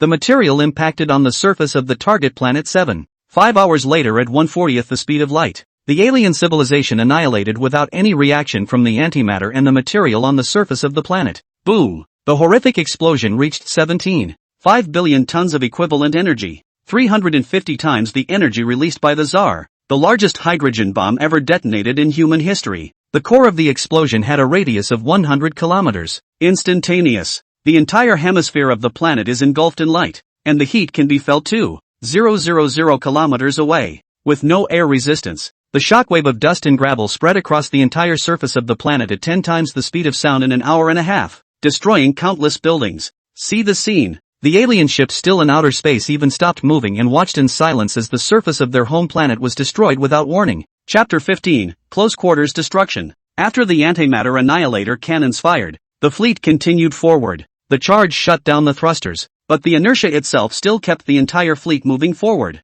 Estimated arrival at target planet in 32 hours. After hearing the reminder, Yen Xia said decisively, "Let the battleships and starboard boarding ships advance first. Make sure to clear all warships on the outskirts of the enemy civilization's planets. And after the boarding ship lands, all drones are out to take absolute control of the ground. Battleships and starboarding ships advance to destroy enemy outer space warships on all fronts so as not to harass the main ship." The Hope. It's also a good way to test if the enemy still has any crushing weapons. Ella was executed immediately, slowing down the main ship Hope and the other battleships. Maximize the speed of battleships and starboard boarding ships. After 30 hours, the battleships and the enemy battleships met. Enemy warships instantly gathered by the dozens, with countless laser weapon outputs adding a little leap of color to the cosmic backdrop. Just as the enemy confidently waited for the lasers to hit the enemy battleships, what they didn't expect was this. The battleships and starboard boarding ships under Ella's control danced a ballet among the countless lasers, moving gracefully to avoid them all. Ella has absolute computing power as an AI, which is billions and billions of orders of magnitude faster than a living creature. For it,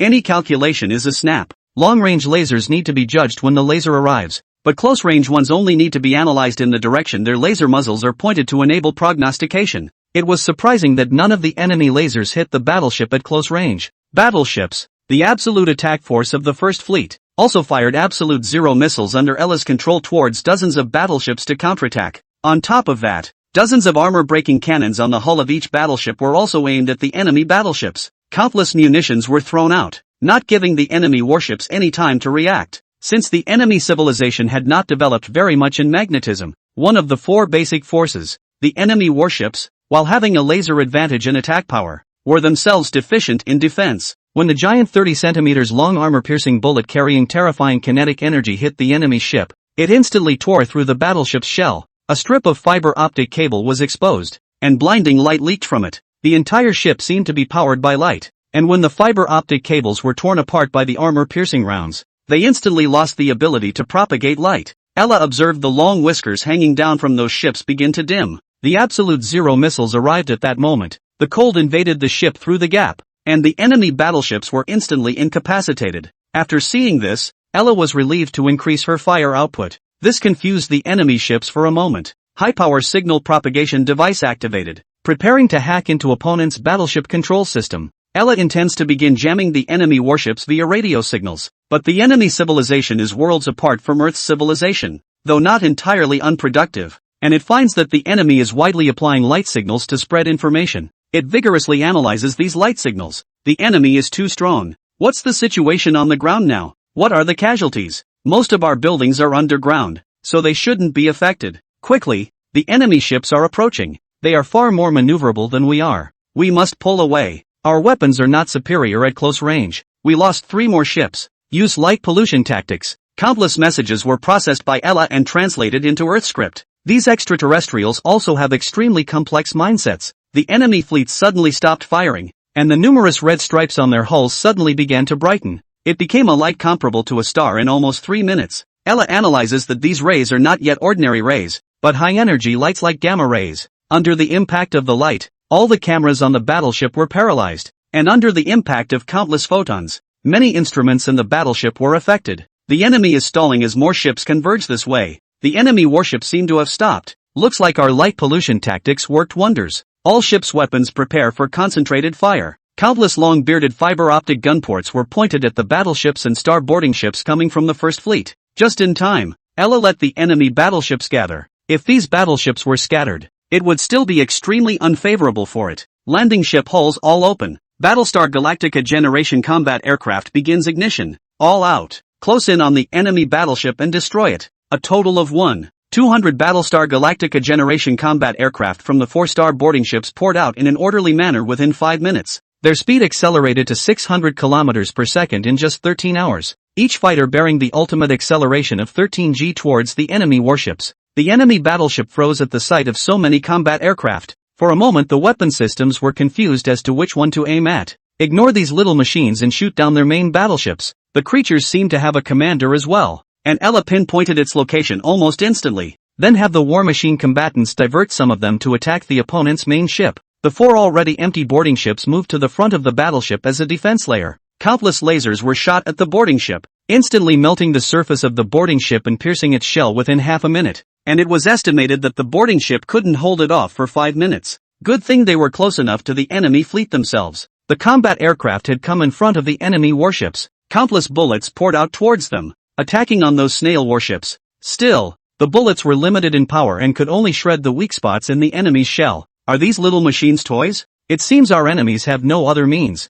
All battleships rally. Don't stop after penetrating the enemy's defense layer. Continue the attack. Fleets 5 and 6 go to intercept the enemy rear fleet. Wait a minute. The ground is sending back information. The ground is sending back information. Command is already restarting the ground weapons. It's only expected to take 2 refractions back, alien time. That weapon the enemy just had will take a lot of time to recharge. They're bound to be destroyed. This is revenge for the billions of our companions who died before us. Optical messages were passed back and forth between the fleets, and instantly the alien beings were all caught up in the excitement of getting good news. Yet the next instant, the combat plane approaching them turned into a firework that was not a flame, but a light generated by the annihilation of positive and negative matter. Huge amounts of photons blossomed out, carrying a terrifying spread of energy that engulfed a battleship in the blink of an eye. And a large portion of that battleship's hull was as if it had been erased. Each Battlestar Galactica combat aircraft is loaded with 100 G of antimatter, and its eruption power can also reach more than 4 million tons of equivalent, which is equivalent to the only 2 nuclear bombs that were once used as a war on Earth.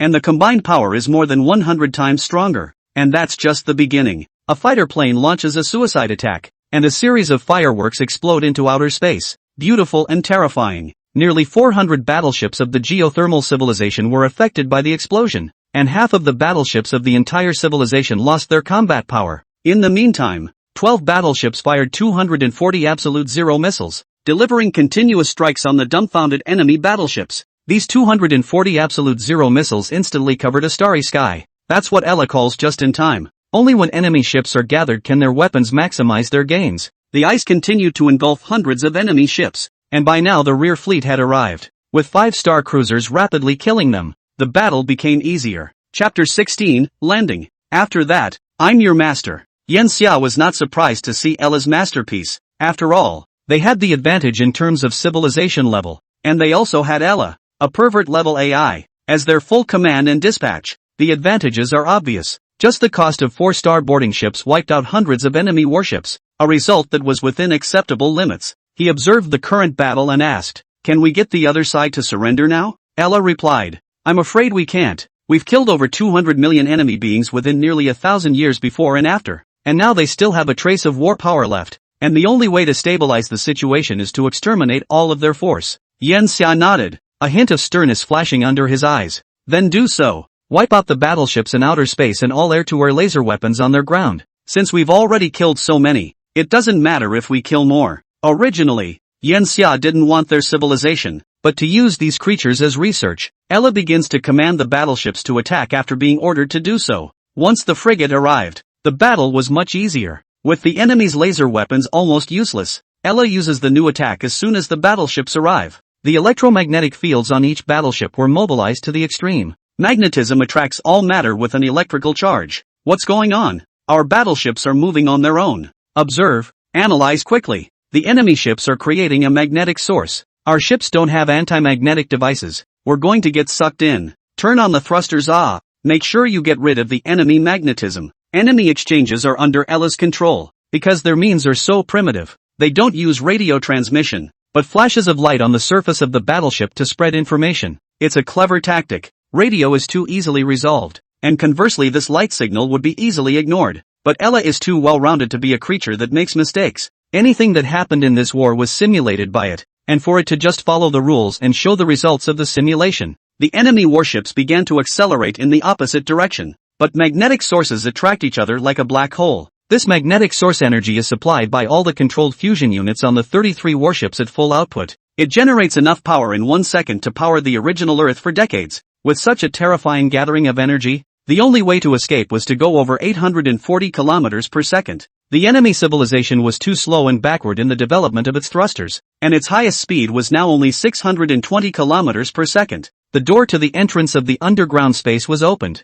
and some of the alien life that had been underground began to come out, and when they saw the surface, they were in immense pain. For the first time, the surface of a planet with no airflow was exposed to wind. The dust thrown up by the explosion still hasn't completely fallen after several days. The original city was leveled right down to the ground, with debris as well as corpses of life everywhere. There is no sign of survival. In the distance, you can see a volcano erupting and spewing out a large amount of material to form volcanic ash, like a mushroom hundreds of thousands of meters high covering the sky. At this point, the entire planet was glowing with nothing but lava from the volcano. Dark, broken, silent and lifeless. It's a painful doomsday for them, just as it was hundreds of years ago. It was too late for the alien beings to grieve again, and they rushed to the original air-to-air laser weapons station, which was so highly defended that it wasn't necessarily destroyed in the blast. There are 580,000 of these air-to-air laser weapons on the entire surface of the planet. Soon enough, beings coming out of the ground found one, and they shone their light on the structure, which responded, "It can still be moved." They enter the building with great joy. Suddenly they felt a slight vibration in the ground. Looked toward the sky. A strange machine flew down from the dark clouds of volcanic ash, swooping down towards the ground like a falcon. Huge amounts of ammo were declared and no building was able to stop these giant bullets. In the meantime, bang, bang, bang, on the ground, explosions rang out one after another, and they spread from the ground beneath their feet. The beings entering the air-to-air laser weapons building rolled hundreds of eyes as they watched an unfamiliar gray and black machine fly over their heads before an object fell from it. Bang! The same voice rings out here. The entire building was leveled. In a matter of hours, all laser weapons on the ground were locked on. The beings underground could only watch as their weapons were destroyed. They frantically contacted the fleet in space, but there was no response. Despair, dark despair consumes them. Just then, the dark cloud formed by the volcanic ash was suddenly broken through a large hole of hundreds of kilometers, and the starry sky was cleanly revealed. A huge warship fell from the sky. No cheering, because it wasn't their battleship. These battleships landed under a clearing, and a light shot out from them. The light was the language of the planet's civilization. The message it conveys is, surrender or die. Those who surrender will have one planetary rotation period to lay down all weapons and arrive at the battleships on the planet's surface. If they do not, we will carry out a new sweep of the planet in a civilization extermination program. The raw message made all the alien creatures tremble with fear. Inside the Hope, Yenxia asked, "Ella, do you think they'll resist to the end or come out?" Ella's avatar changed into a casual outfit. It depends on how intelligent they are. Hiding inside a planet under the eyes of a level 1 civilization is useless. The antimatter annihilator cannon is capable of destroying most of the living creatures and buildings on the surface of a planet after only 10 hours of charging. And in its full state the antimatter annihilator cannon can shoot out 1 ton of antimatter, which is not something that can be blocked by that level 1 civilization. Yenxia nodded. Then I'd like them to be a little smarter. It has also been proven that civilizations that can develop to this extent are not terribly stupid. Millions and millions of lives came out of the underground space. Yenxia saw their forms, slimy and capable of causing physical discomfort in humans. Not a pleasant species indeed. He donned his spacesuit and headed for the exterior while carrying a belt that was capable of a magnetic shield over a small area, with energy supplied wirelessly from the battleship, and was defensive enough to deflect most of the civilization's laser weapons. The door opens. Yenxia walked out. Move into the gaze of these giant 100-eyed slimes. Meanwhile on top of the ship, a giant holographic projection of him appeared. Ella controlled the light to translate Yenxia's words. After that, I am your master. You are all my slaves. Ella's tirade came through Yenxia's headphones. Some centerfold. Chapter 17, The Colonization of Civilization and the Popularization of Chinese Characters. For the uninvolved bystander this statement is a bit middle of the road. But to these 100-eyed creatures who actually faced the words head-on, they were words that were heavy to the core. With one word, they decided to dominate the fate of one of their races. Back inside the Hope, Yenxia watched the much-suffering 100 eyes on the planet's surface with surveillance. In the history of mankind, colonization has been cruel and without morals. If there were any saints or clerics, they would have charged that Yenxia should have ruled the 100 eyes on this planet in a more civilized manner. Ella, was I right or wrong to colonize? He was a bit of a pinch, because one word from him could affect the future of the 100 eyes, which was a bit too much for him, who was just an unusual computer engineer before. Good thing Ella is unbiased. Of course it's correct. Yenxia. All human morals and laws are based on one foundation, the supremacy of mankind. No creature can challenge the position of a human being. For example, if a rare tiger injures a human being, then it will be put to death. For example, if a human being falls into extreme hunger, even if there is the last panda in the world in front of him, A human being can just kill it and eat it without breaking the law. These things are certainly cruel to other beings, but for human beings, this is the foundation. And if this foundation is not stabilized, human society will fall into chaos. Extreme animal protectionism, extreme environmentalism, extreme vegans, through and through, are destroyers of the human order. At the beginning of the 21st century, there is no way for mankind to circumvent the destruction of the environment by development, and if it is forcibly reversed, then the result will be the saving of the environment and the animals, but the deaths of millions and millions of human beings. After all, human beings living in the world's great cities cannot imagine that the world will still have a full 500 million hungry people in 2037, people who are waiting to be rescued by industrial development. Likewise, humans should not give any intelligent creature, whatever it may be, the strength and courage to challenge humans. In other civilizations, as well, if the Earth had not been destroyed in the gamma rays, and the light-chasing civilizations had found the Earth by tracking the gamma ray bursts, and they had sent their ships to arrive, it would have been the human race that would have been enslaved afterwards. Ella's words made Yen Xia discard the last vestige of distraction in her own mind. This is a necessary process of colonization.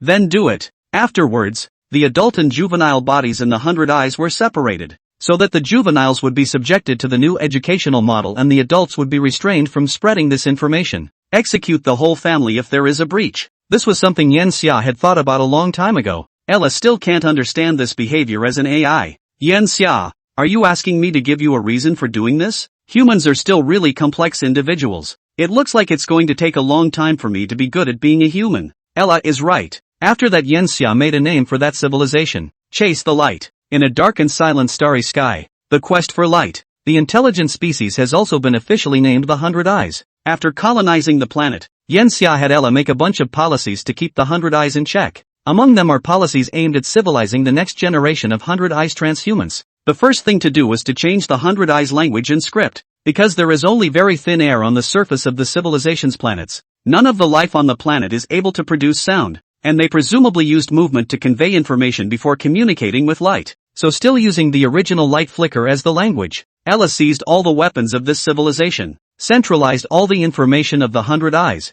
translated it into Chinese characters to record it, and burned the original information. It started making schools on the planet's surface, and segregate their scientists in a separate area from the regular 100 Eyes. These schools were to encompass all the 100 Eyes and have them learn Chinese characters. Writing is only the first step. It is also necessary to compile books on human civilization, books that describe the greatness of human civilization, the compassion of human civilization, the advancement of human civilization, and the transcendence of human beings themselves. In the compiled books, the 100 Eyes were in dire straits because of the tyranny that had occurred within their own civilization, and countless 100 Eyes were worse off than dead. A 100-eyed doctor sends a radiance signal toward the universe that is captured by human civilization. Human civilization sent a fleet of ships across several light years to come here and rescue the 100 Eyes. It also depicted Yen Xia as the ruler of human civilization, the supreme prophet shaman. Information on everything, all with humans on top. Many things even Yen Xia couldn't help but feel his scalp tingle when he saw them. You'll need that next, won't you,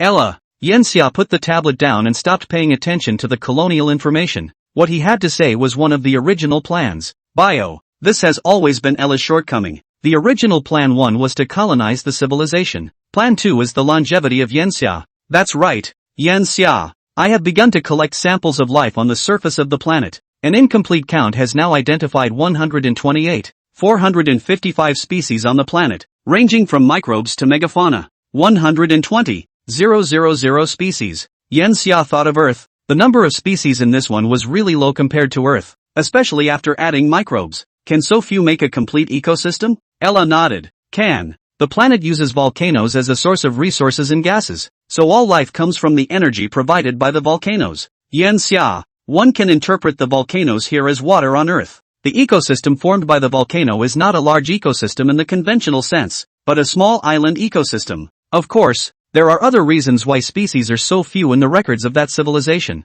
The development of the species gathered aggression and predation, leading to the extinction of large organisms in this planet. At the same time, the previous absolute zero weapon had also extinguished almost half of the species on the planet, and with the addition of the antimatter annihilator, it was predicted to have extinguished almost 40,000 species on the planet. The horrors of interstellar warfare are casually the extinction of hundreds of thousands of species. Pity. Yen Xia sighed. All of these species may be extremely valuable for research. So, anything? Ella pulls up the results and puts them on the screen. The main discovery was the 100 eyes themselves. They are closer to the human eukaryotic domain and have an unexpectedly high genetic fit with Earth biology. The universal lifespan of the 100 eyes is around 400 years, and I've extracted the longevity genes associated with them. Combined with an analysis of the protein database created by the most comprehensive protein structure prediction AI AlphaFold in the Earth age, the use of the planet's gene pool could theoretically increase your lifespan to 620 years. Soon this technology will be applied to you.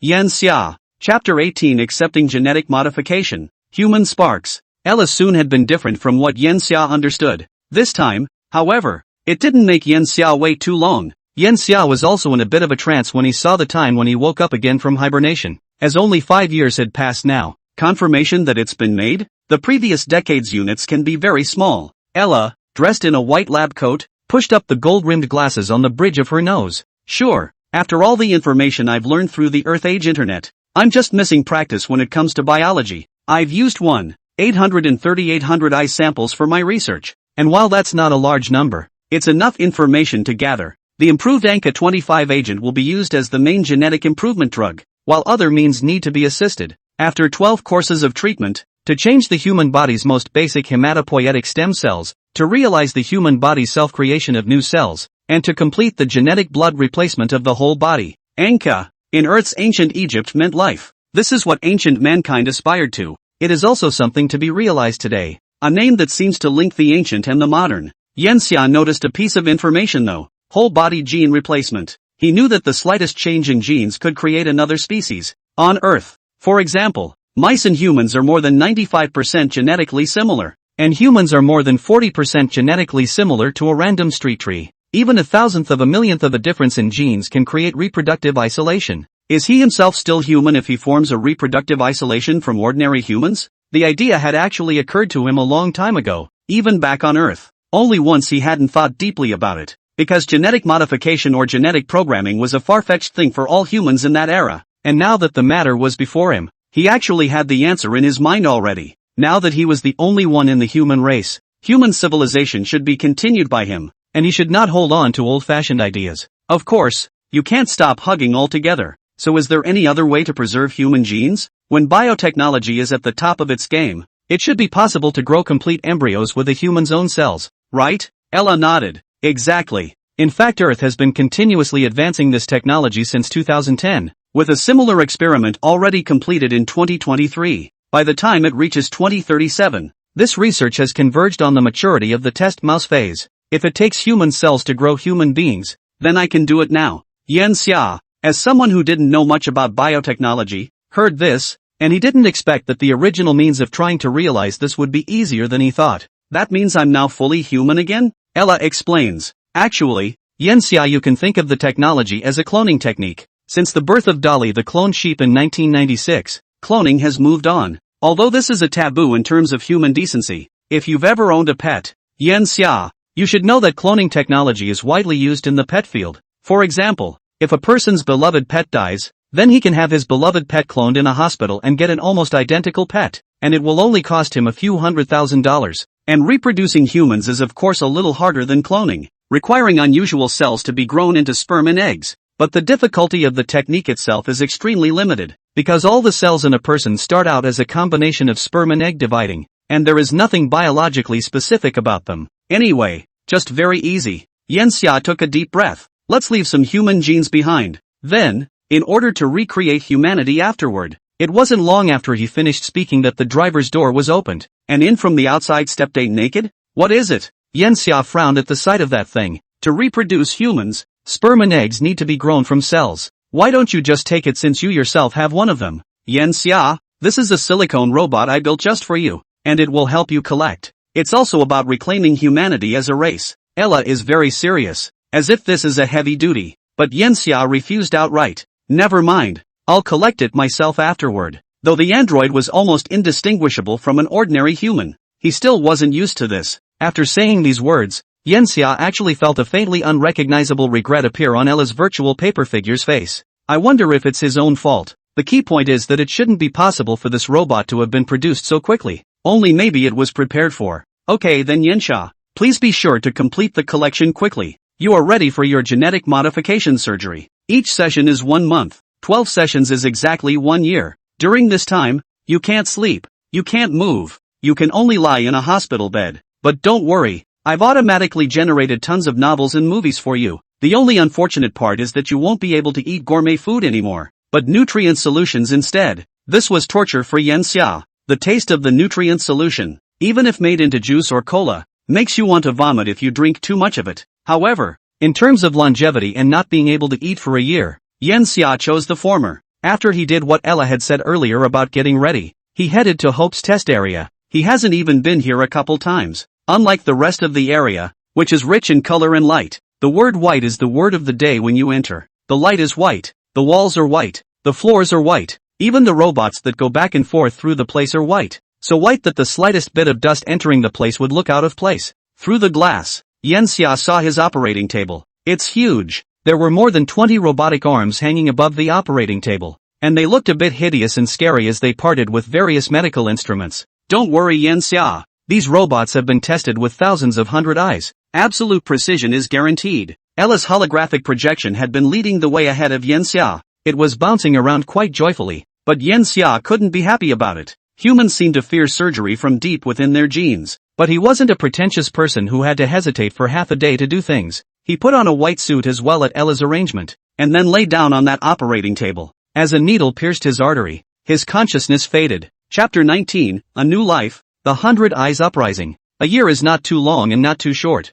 Yen Xia spends her time in extreme torture. He possessed consciousness, but he could not feel his body at all. A state similar to general anesthesia, but others were numb for a few hours, at most a dozen hours, while he was numb for a whole year. It said 12 treatments. Yen Xia had absolutely no idea what the point of dividing it into so many treatments was. He had even lost track of time. He drifted back to his senses when Ella reminded him. Turns out a year has already passed. Yen Xia, you can get up now. Before hearing these words, Yen Xia was still lying on the operating table. The dazzling light made it almost impossible for him to open his eyes, and he couldn't even perceive the existence of his own body. But upon hearing the words, his fingers twitched and the familiar feeling returned to him almost instantly. He sat up from the operating table. He looked at his body. As he had expected himself, lack of exercise atrophied the flesh. Not waking up again after many years with toned muscles like in the movies. Now he was no different than a skeleton frame. This feeling, it's wonderful. Yen Xia made a grasping gesture with his hand. Simple, but it made him feel doubly happy. Ella called for a robot to bring a large pot, then added ingredients to it and lit the fire. The pungent flavor rushed into his nostrils, stimulating a large amount of saliva in his mouth. And surprisingly, it was hot pot. Yen Xia sloshed down a huge pile of dishes and ate them. After you've had your fill, he finally got out of the operating bed, still a little unsteady on his legs. Yen Xia, you'll need some time for rehabilitation next. The complete program I have prepared for you. Ella is really no nonsense, and as an AI, is able to do everything. Yen Xia had read many system novels during the year and felt that the systems in those novels were still a bit too conservative, which has Ella in full babysitting mode. At Ella's urging, Yen Xia began to binge eat and practice. He recovered much faster than he had expected himself to. Once the muscles grew and held the skin together, Yen Xia looked in the mirror every day, because he's really young. Skin conditioned back to the 20 years old, smooth, fine and firm, rich in collagen. Appearance is simply more than 20 years old. The limit of my lifespan has now exceeded 600 years. That means I won't age again until I've spent 400 years in the flesh. This was a point that Yen Xia was very satisfied with. Genetic modification is not without its other roles. After fusing the genes of the 100 eyes and some other species on this planet, Yen Xia realized that his eyesight had become extremely outrageous, almost 10 times more than when he was a human, and his pupils, if he looked closely, could see layers and layers of structures. There's also heat resistance. The planet itself is able to withstand temperatures of over 90 degrees Celsius for the sake of the volcanoes that all of the planet's creatures depend on for survival. Yen Xia was similarly, if not even more perverted. The 100-degree heat was only a little hot for him now. His muscle and bone mass had also improved tremendously. Originally, it was just an average man's body that couldn't even bench press 80 kilograms. Now his bench press limit easily broke to 200 kilograms, and according to the limit values given by Ella, his limit for this body of 110 kilograms body weight should be 330 kilograms bench press, 560 kilograms deep squat, and 550 kilograms hard pull. That's a strength achieved without the aid of any medication. Weight gains are much smaller on the way up. This all relies on the gravitational pull of the planet. which makes the organisms on the planet themselves have to have a stronger cellular structure than life on Earth. 3 months later, Yanxia looked at his bulging and well-proportioned muscles in the mirror, and since then he was considered to have truly regained his life and become a brand new Yanxia. But 3 months later, something else was also discovered. The 100-eyed uprising. No life is willing to be enslaved by other creatures. Yanxia clearly knew that such things wouldn't be rare afterward, but he didn't expect it to come so quickly. It's only been just over 6 years. Ella gives information. The insurgents seem to have been planning this for a long time. Their numbers have now reached 300,000 and continue to grow. At the same time they have a large armed force, and during the raid we lost 488 of our robots. Yanxia looked at the entire planetary map. A large number of red dots are densely packed, each one representing an insurgent in one location. Looks like they're still not smart enough. I don't blame them though. If it was a human that was enslaved at this point, the human would have tried everything to fight back. Yanxia was able to know what the 100 Eyes were thinking, but understanding doesn't mean sympathy or mercy. What is the number of robot armies we have now? Ella replied. 57 million. We already have a complete production line, and if we rush it with all our might, we'll be able to add 25,000 new robots every day. Despite only being developed on this planet for 6 years, under Ella's management, everything was on track long before the first month, and after that it was just an assembly line to produce various robots. It's not even just robots. In order to increase the strength of the battlefield and to avoid encountering an overabundance of high-level civilizations in the entire universe, Ella is still producing more battleships. Yanxia's plan was to raise the number of battleships to at least 3 compilations, or 130 ships or more. Arm 1,000,000 robots. Complete suppression of the insurrection. All insurrectionists and their families not to be spared. Drag them to the execution ground and behead them. After a war and colonization, Yanxia had become cold-blooded enough. By the way, Ella, you should have already collected all of the 100 Eyes weapons once you took over the planet. After catching those insurgents, interrogate where so many weapons came from. 1 batch, maybe 2. Can't have the same thing happen twice. It's trouble for us and I don't want to create too much killing. Ella nodded and had activated suppression while communicating with Yanxia. An army of 1,000,000 robots armed to the teeth. This war was a true massacre. The robots are nothing more than a bunch of expendable devices, while the 100 Eyes are actual beings. And this war has been unequal from the start. After the end of the war, which lasted nearly half a year, the number of robots increased inversely from the original 1 million to 18 million. Instead, the 100 Eyes died 740,000 deaths as a result of the war. At the end of the war, Ella also found out where those weapons came from, but the result was unexpected by Yanxia. Chapter 20, Chasing the Source of Light Civilization. 7 million years old spaceships. A huge underground cavern. Yanxia entered the cave under the escort of tens of thousands of robots, and the sight of the place took his breath away. The entire cavern was even big enough to stuff a mountain peak. At its very center, there was a silver-colored pyramid, and above the top of the pyramid,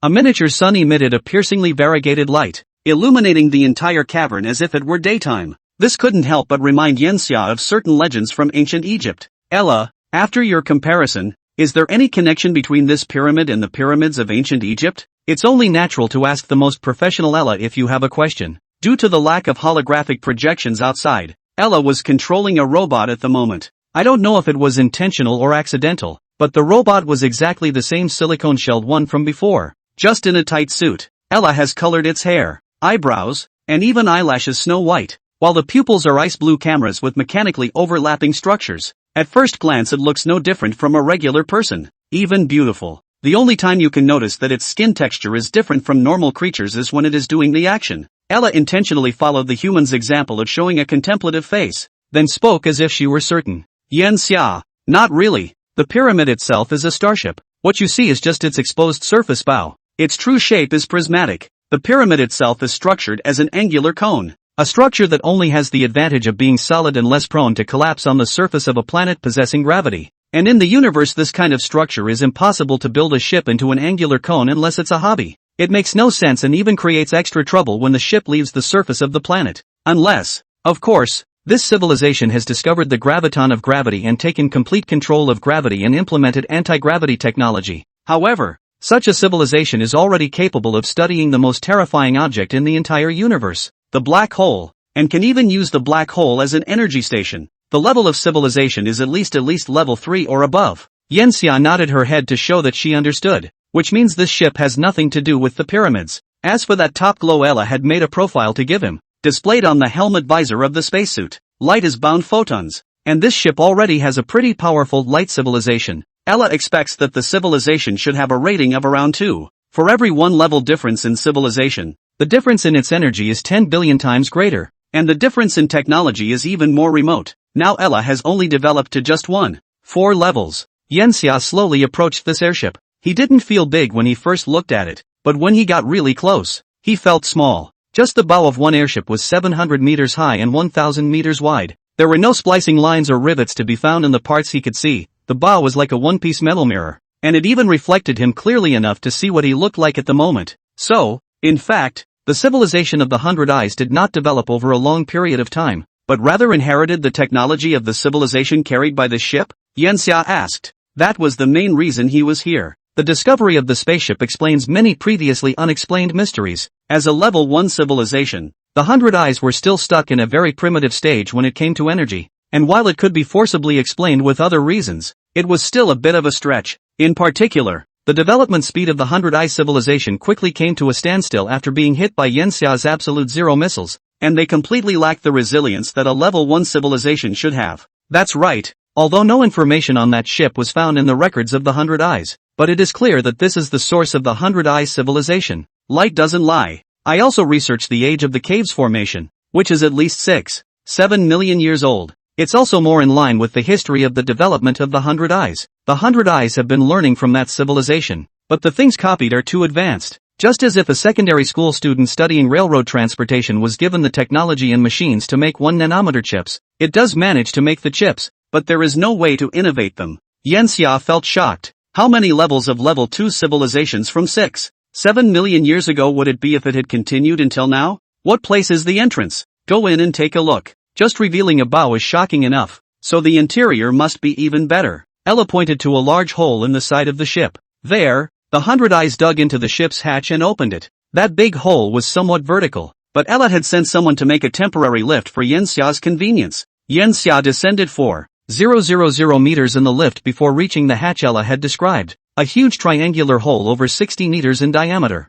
Entering it, Yanxia was a bit disappointed, for the interior of the place had become a mess, and the 100 Eyes had removed much of it in order to study the ship. Ella, can you learn the technology associated with that civilization from these things? That's what Yanxia wanted to know the most. If they could crack the technology of a level 2 civilization, then their civilization level could be taken to the next level. I'm actually starting to parse it. Yanxia, the civilization is a civilization of light, and I predict that its civilization is not one that is desperately lacking in light, as is the case with the planets at that location, but one that is full of light. The civilization's home star would have been among multiple and stable star systems that aspire to light, study light, bind light, and control light. Not only are the weapon systems of this ship light, but even the power systems and mainframe make extensive use of light. They use photons to store information to propel the ship, which in my calculations can reach a theoretical speed of 10,000 km/s, 1/30th the speed of light. Terrifying speed. Right now their fastest ship is just 1,455 kilometers per second for a star cruiser.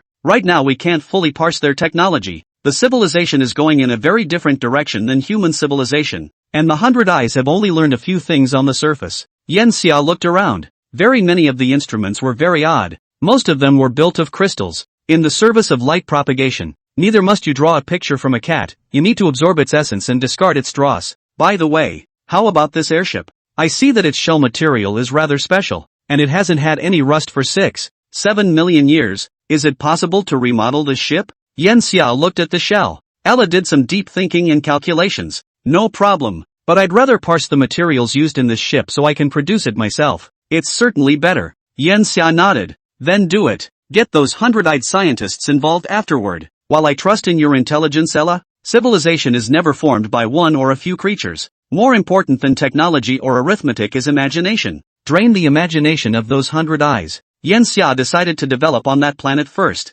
This is so that you can meet the unknown dangers at the first opportunity afterward. Instead of reacting in a panic as they did with the 100 Eyes, it took 1,000 years to take over. No problem. After that I will brainwash those elite 100 Eyes for an extended period of time, so that the entire 100 Eyes race up and down will become subservient to humans. Chapter 21, 500 Years. Positive and antimatter annihilation energy sources. Another 500 years have passed since the discovery of the Class 2 light energy civilization ship. During that time Yen Xia went dormant several times and opened his eyes for no more than 5 years. Most of the awakening is due to the problems of the 100 eyes. Trying to completely colonize a civilization can't be done in a short period of time. It has to be an extremely long process. And for the 100 eyes, Ella's calculations came out to be exactly 500 years. This awakening, Yen Xia was not for the 100 eyes clan. Rather, their civilization has once again entered a whole new level. Controlled fusion devices have been iterated, and after taking control of the antimatter cannon, the development of positive and negative matter annihilation energy sources is on the agenda. This is an even longer process than controlled fusion because the energy produced by positive and negative matter annihilation is higher, and must be coupled with upgrades in every other industry chain to actually become a mass-producible device.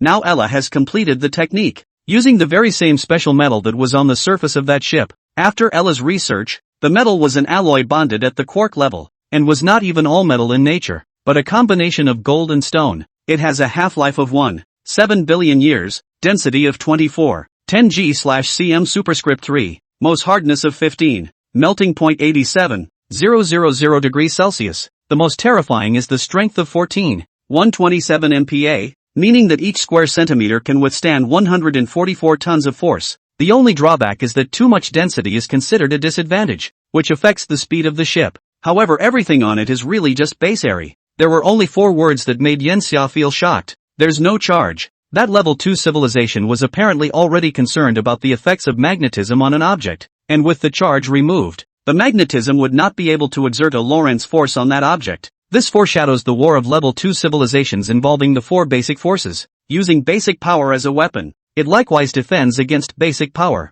It took Ella 420 years to master the manufacture of the metal for application in various fields. The Hope is also off the hook. Yen Xia put on the spacesuit and walked out of the Hope. From the outside, the original Black Hope turned into a bright silver color, and the entire ship looked like it was pieced together with a mirror. The entire back half of the Hope has been dismantled and replaced due to the remodeling. One of the robots passing by Yen Xia suddenly turned toward Yen Xia and said, "Yen Xia, in a moment I will send a car to pick you up and take you to the factory, where we are waiting for you to come and observe the great progress that has been made in these 500 years. The voice is Ella's." Yen Xia nodded, then looked to where the airship was. It was supposed to be a sand-buried ruin. After 500 years of development, it had turned into a giant city with skyscrapers and lights everywhere, making him surprisingly feel no different from Earth at first glance. The difference is that the city is a little more cyber. Not only are there lanes on the ground, but some of them weave between buildings too, 000 meters high, or even tens of thousands of meters in the air, creating a complex network of roads. These vehicles have no wheels and use magnetic levitation, which can reach up to about 300 meters above the ground. At a glance, there was light everywhere, huge billboards, holographic projections, the lights of vehicles, the lights of thousands of homes. Everything was connected, illuminating the whole city as if it were day. It's just that it's not humans that live in the city, but the 100 eyes and the robots. No, I'll just take the maglev train there. I want to see the city. Yen Xia wanted to feel the prosperity, perhaps because it was too long, or perhaps he was old. If he did not go to see Ella generated out of the movie and so on, he even a little forget the scene of the Earth. Walking to the city, there are many semicircular hoods in the city, and in those hoods are planted all kinds of earth plants. The roadsides are full of 100-eyed people. Wherever Yen Xia went, all the 100 eyes would scatter. Through the real-time translation of the system made by Ella, Yen Xia was able to know the emotions and language of these 100 eyes. Fear, curious, look up. Like humans, the 100 eyes are complex as highly intelligent beings. These 3-ton slime creatures sometimes express even more emotion than people, and perhaps that comes from the eyes, too. The eyes of the 100 eyes can see more colors than humans, and more colors allow for more artistic expression, and art is one of the foundations for the birth of complex emotions. The only thing missing from the whole city is the hustle and bustle. The whole city was a little awfully quiet. After all, the planet was airless. Walking through the city's busiest shopping street, in the center is the plaza of the lava pool. Reach the top of a tall building via a 200-meter high elevator, which is a giant station. Tracks with only a single layer of sheet metal connected from one end of the sky to the other, and a bullet train 6 meters high and 8 meters wide came silently and unobtrusively, the large bulb in its head blinking to signal its arrival. Slowly reduced from 1,000 kilometers per hour to 0 stop. The huge car door opened and Yen Xia stepped inside. There weren't any seats here. The empty carriages were filled with 100 eyes, and it wasn't long before the train started up and pulled away from the city and into a barren stretch of land. All that can be seen here is a landscape of giant semicircular glass enclosures and volcanic formations, each of which is at least 10 square kilometers in size and filled with earth plants. The volcano's perimeter, on the other hand, is home to more native plants that thrive, most of which are very brightly colored, and some of which even emit a faint fluorescent glow. Half an hour later, Yanxia arrived at another city. The city was more like an industrial zone, full of factories, no entertainment, no homes, just countless mechanical parts. A robot approached Yanxia just as he stepped off the train. "Come with me, Yanxia." He and the robot took a special elevator resting on a stone platform. This elevator, however, was not going up, but down. After about 100 meters of dirt, Yanxia's eyes opened up. It's a ring like a large stadium, only much larger, 15 kilometers in diameter, and the elevator is in the center of the ring. Yanxia looked down and saw a pristine rainforest. Only a true botanist coming into these rainforests would realize that these trees do not belong to any known species on Earth, as they are Earth-like plants created by Ella through gene editing. It took another 700 meters of descent before reaching the floor of the underground space, which was a white hall with doors of various colors in all directions of the hall, which were simultaneously labeled with Chinese characters to the location they were going to. Inside the door was a long, tubular tunnel. Instead of walking, you are taken along by a parallel hand-operated elevator, and all up and down the tunnel are screens showing various animals of the earth. After reaching the end, Yanxia walked through a square gate that was 200 meters long and only 40 meters high, and after 10 minutes of walking to the end he jerked his head up and saw a surprisingly starry sky. This is in the middle of a natural crater 18 kilometers in diameter. At the bottom is a metal platform that occupies the pit. Almost all of the rock walls in the pit were covered, and various tens of meters of giant mechanical arms were spread out everywhere. Yanxia was placed into a huge living room suspended prominently from the rock wall. The living room was already filled with over a dozen hundred eyes. They have a very high status among the 100 eyes, with rulers, top scientists, and commanders who control the military. After Yanxia sat at the very front, one part of the platform began to descend, and a huge, deep hole appeared, with a giant wall rising up around it, blocking all those mechanical arms, including this hall of theirs. Ella appeared. The glass in front of you turned into a display. Yanxia, please watch my demonstration. Chapter 22, Planetary Propulsion, Virtual Reality. The screen shows an aerial view of the pothole from the air. Yanxia asked, "Aren't you going to show me the positive and negative matter annihilation devices?" Ella smiled mysteriously. "Of course, that's what's being shown for you now, but our first production unit might be a lot bigger than you think." Yanxia. When Yanxia heard these words, some foreboding appeared in his heart. Turning his head to look at the other 100 eyes behind him, he only saw that the crystal fiber optics they were connected to were rapidly flickering, and Yanxia didn't even need to translate to know that they were caught in a state of euphoria. Ella continued to speak. "The year is 4265 A.D., Yanxia, and we have once again accomplished a technological leap forward. Mastery of positive and negative matter obliterating energy sources gives us simultaneous mastery of the ability to move massive objects around.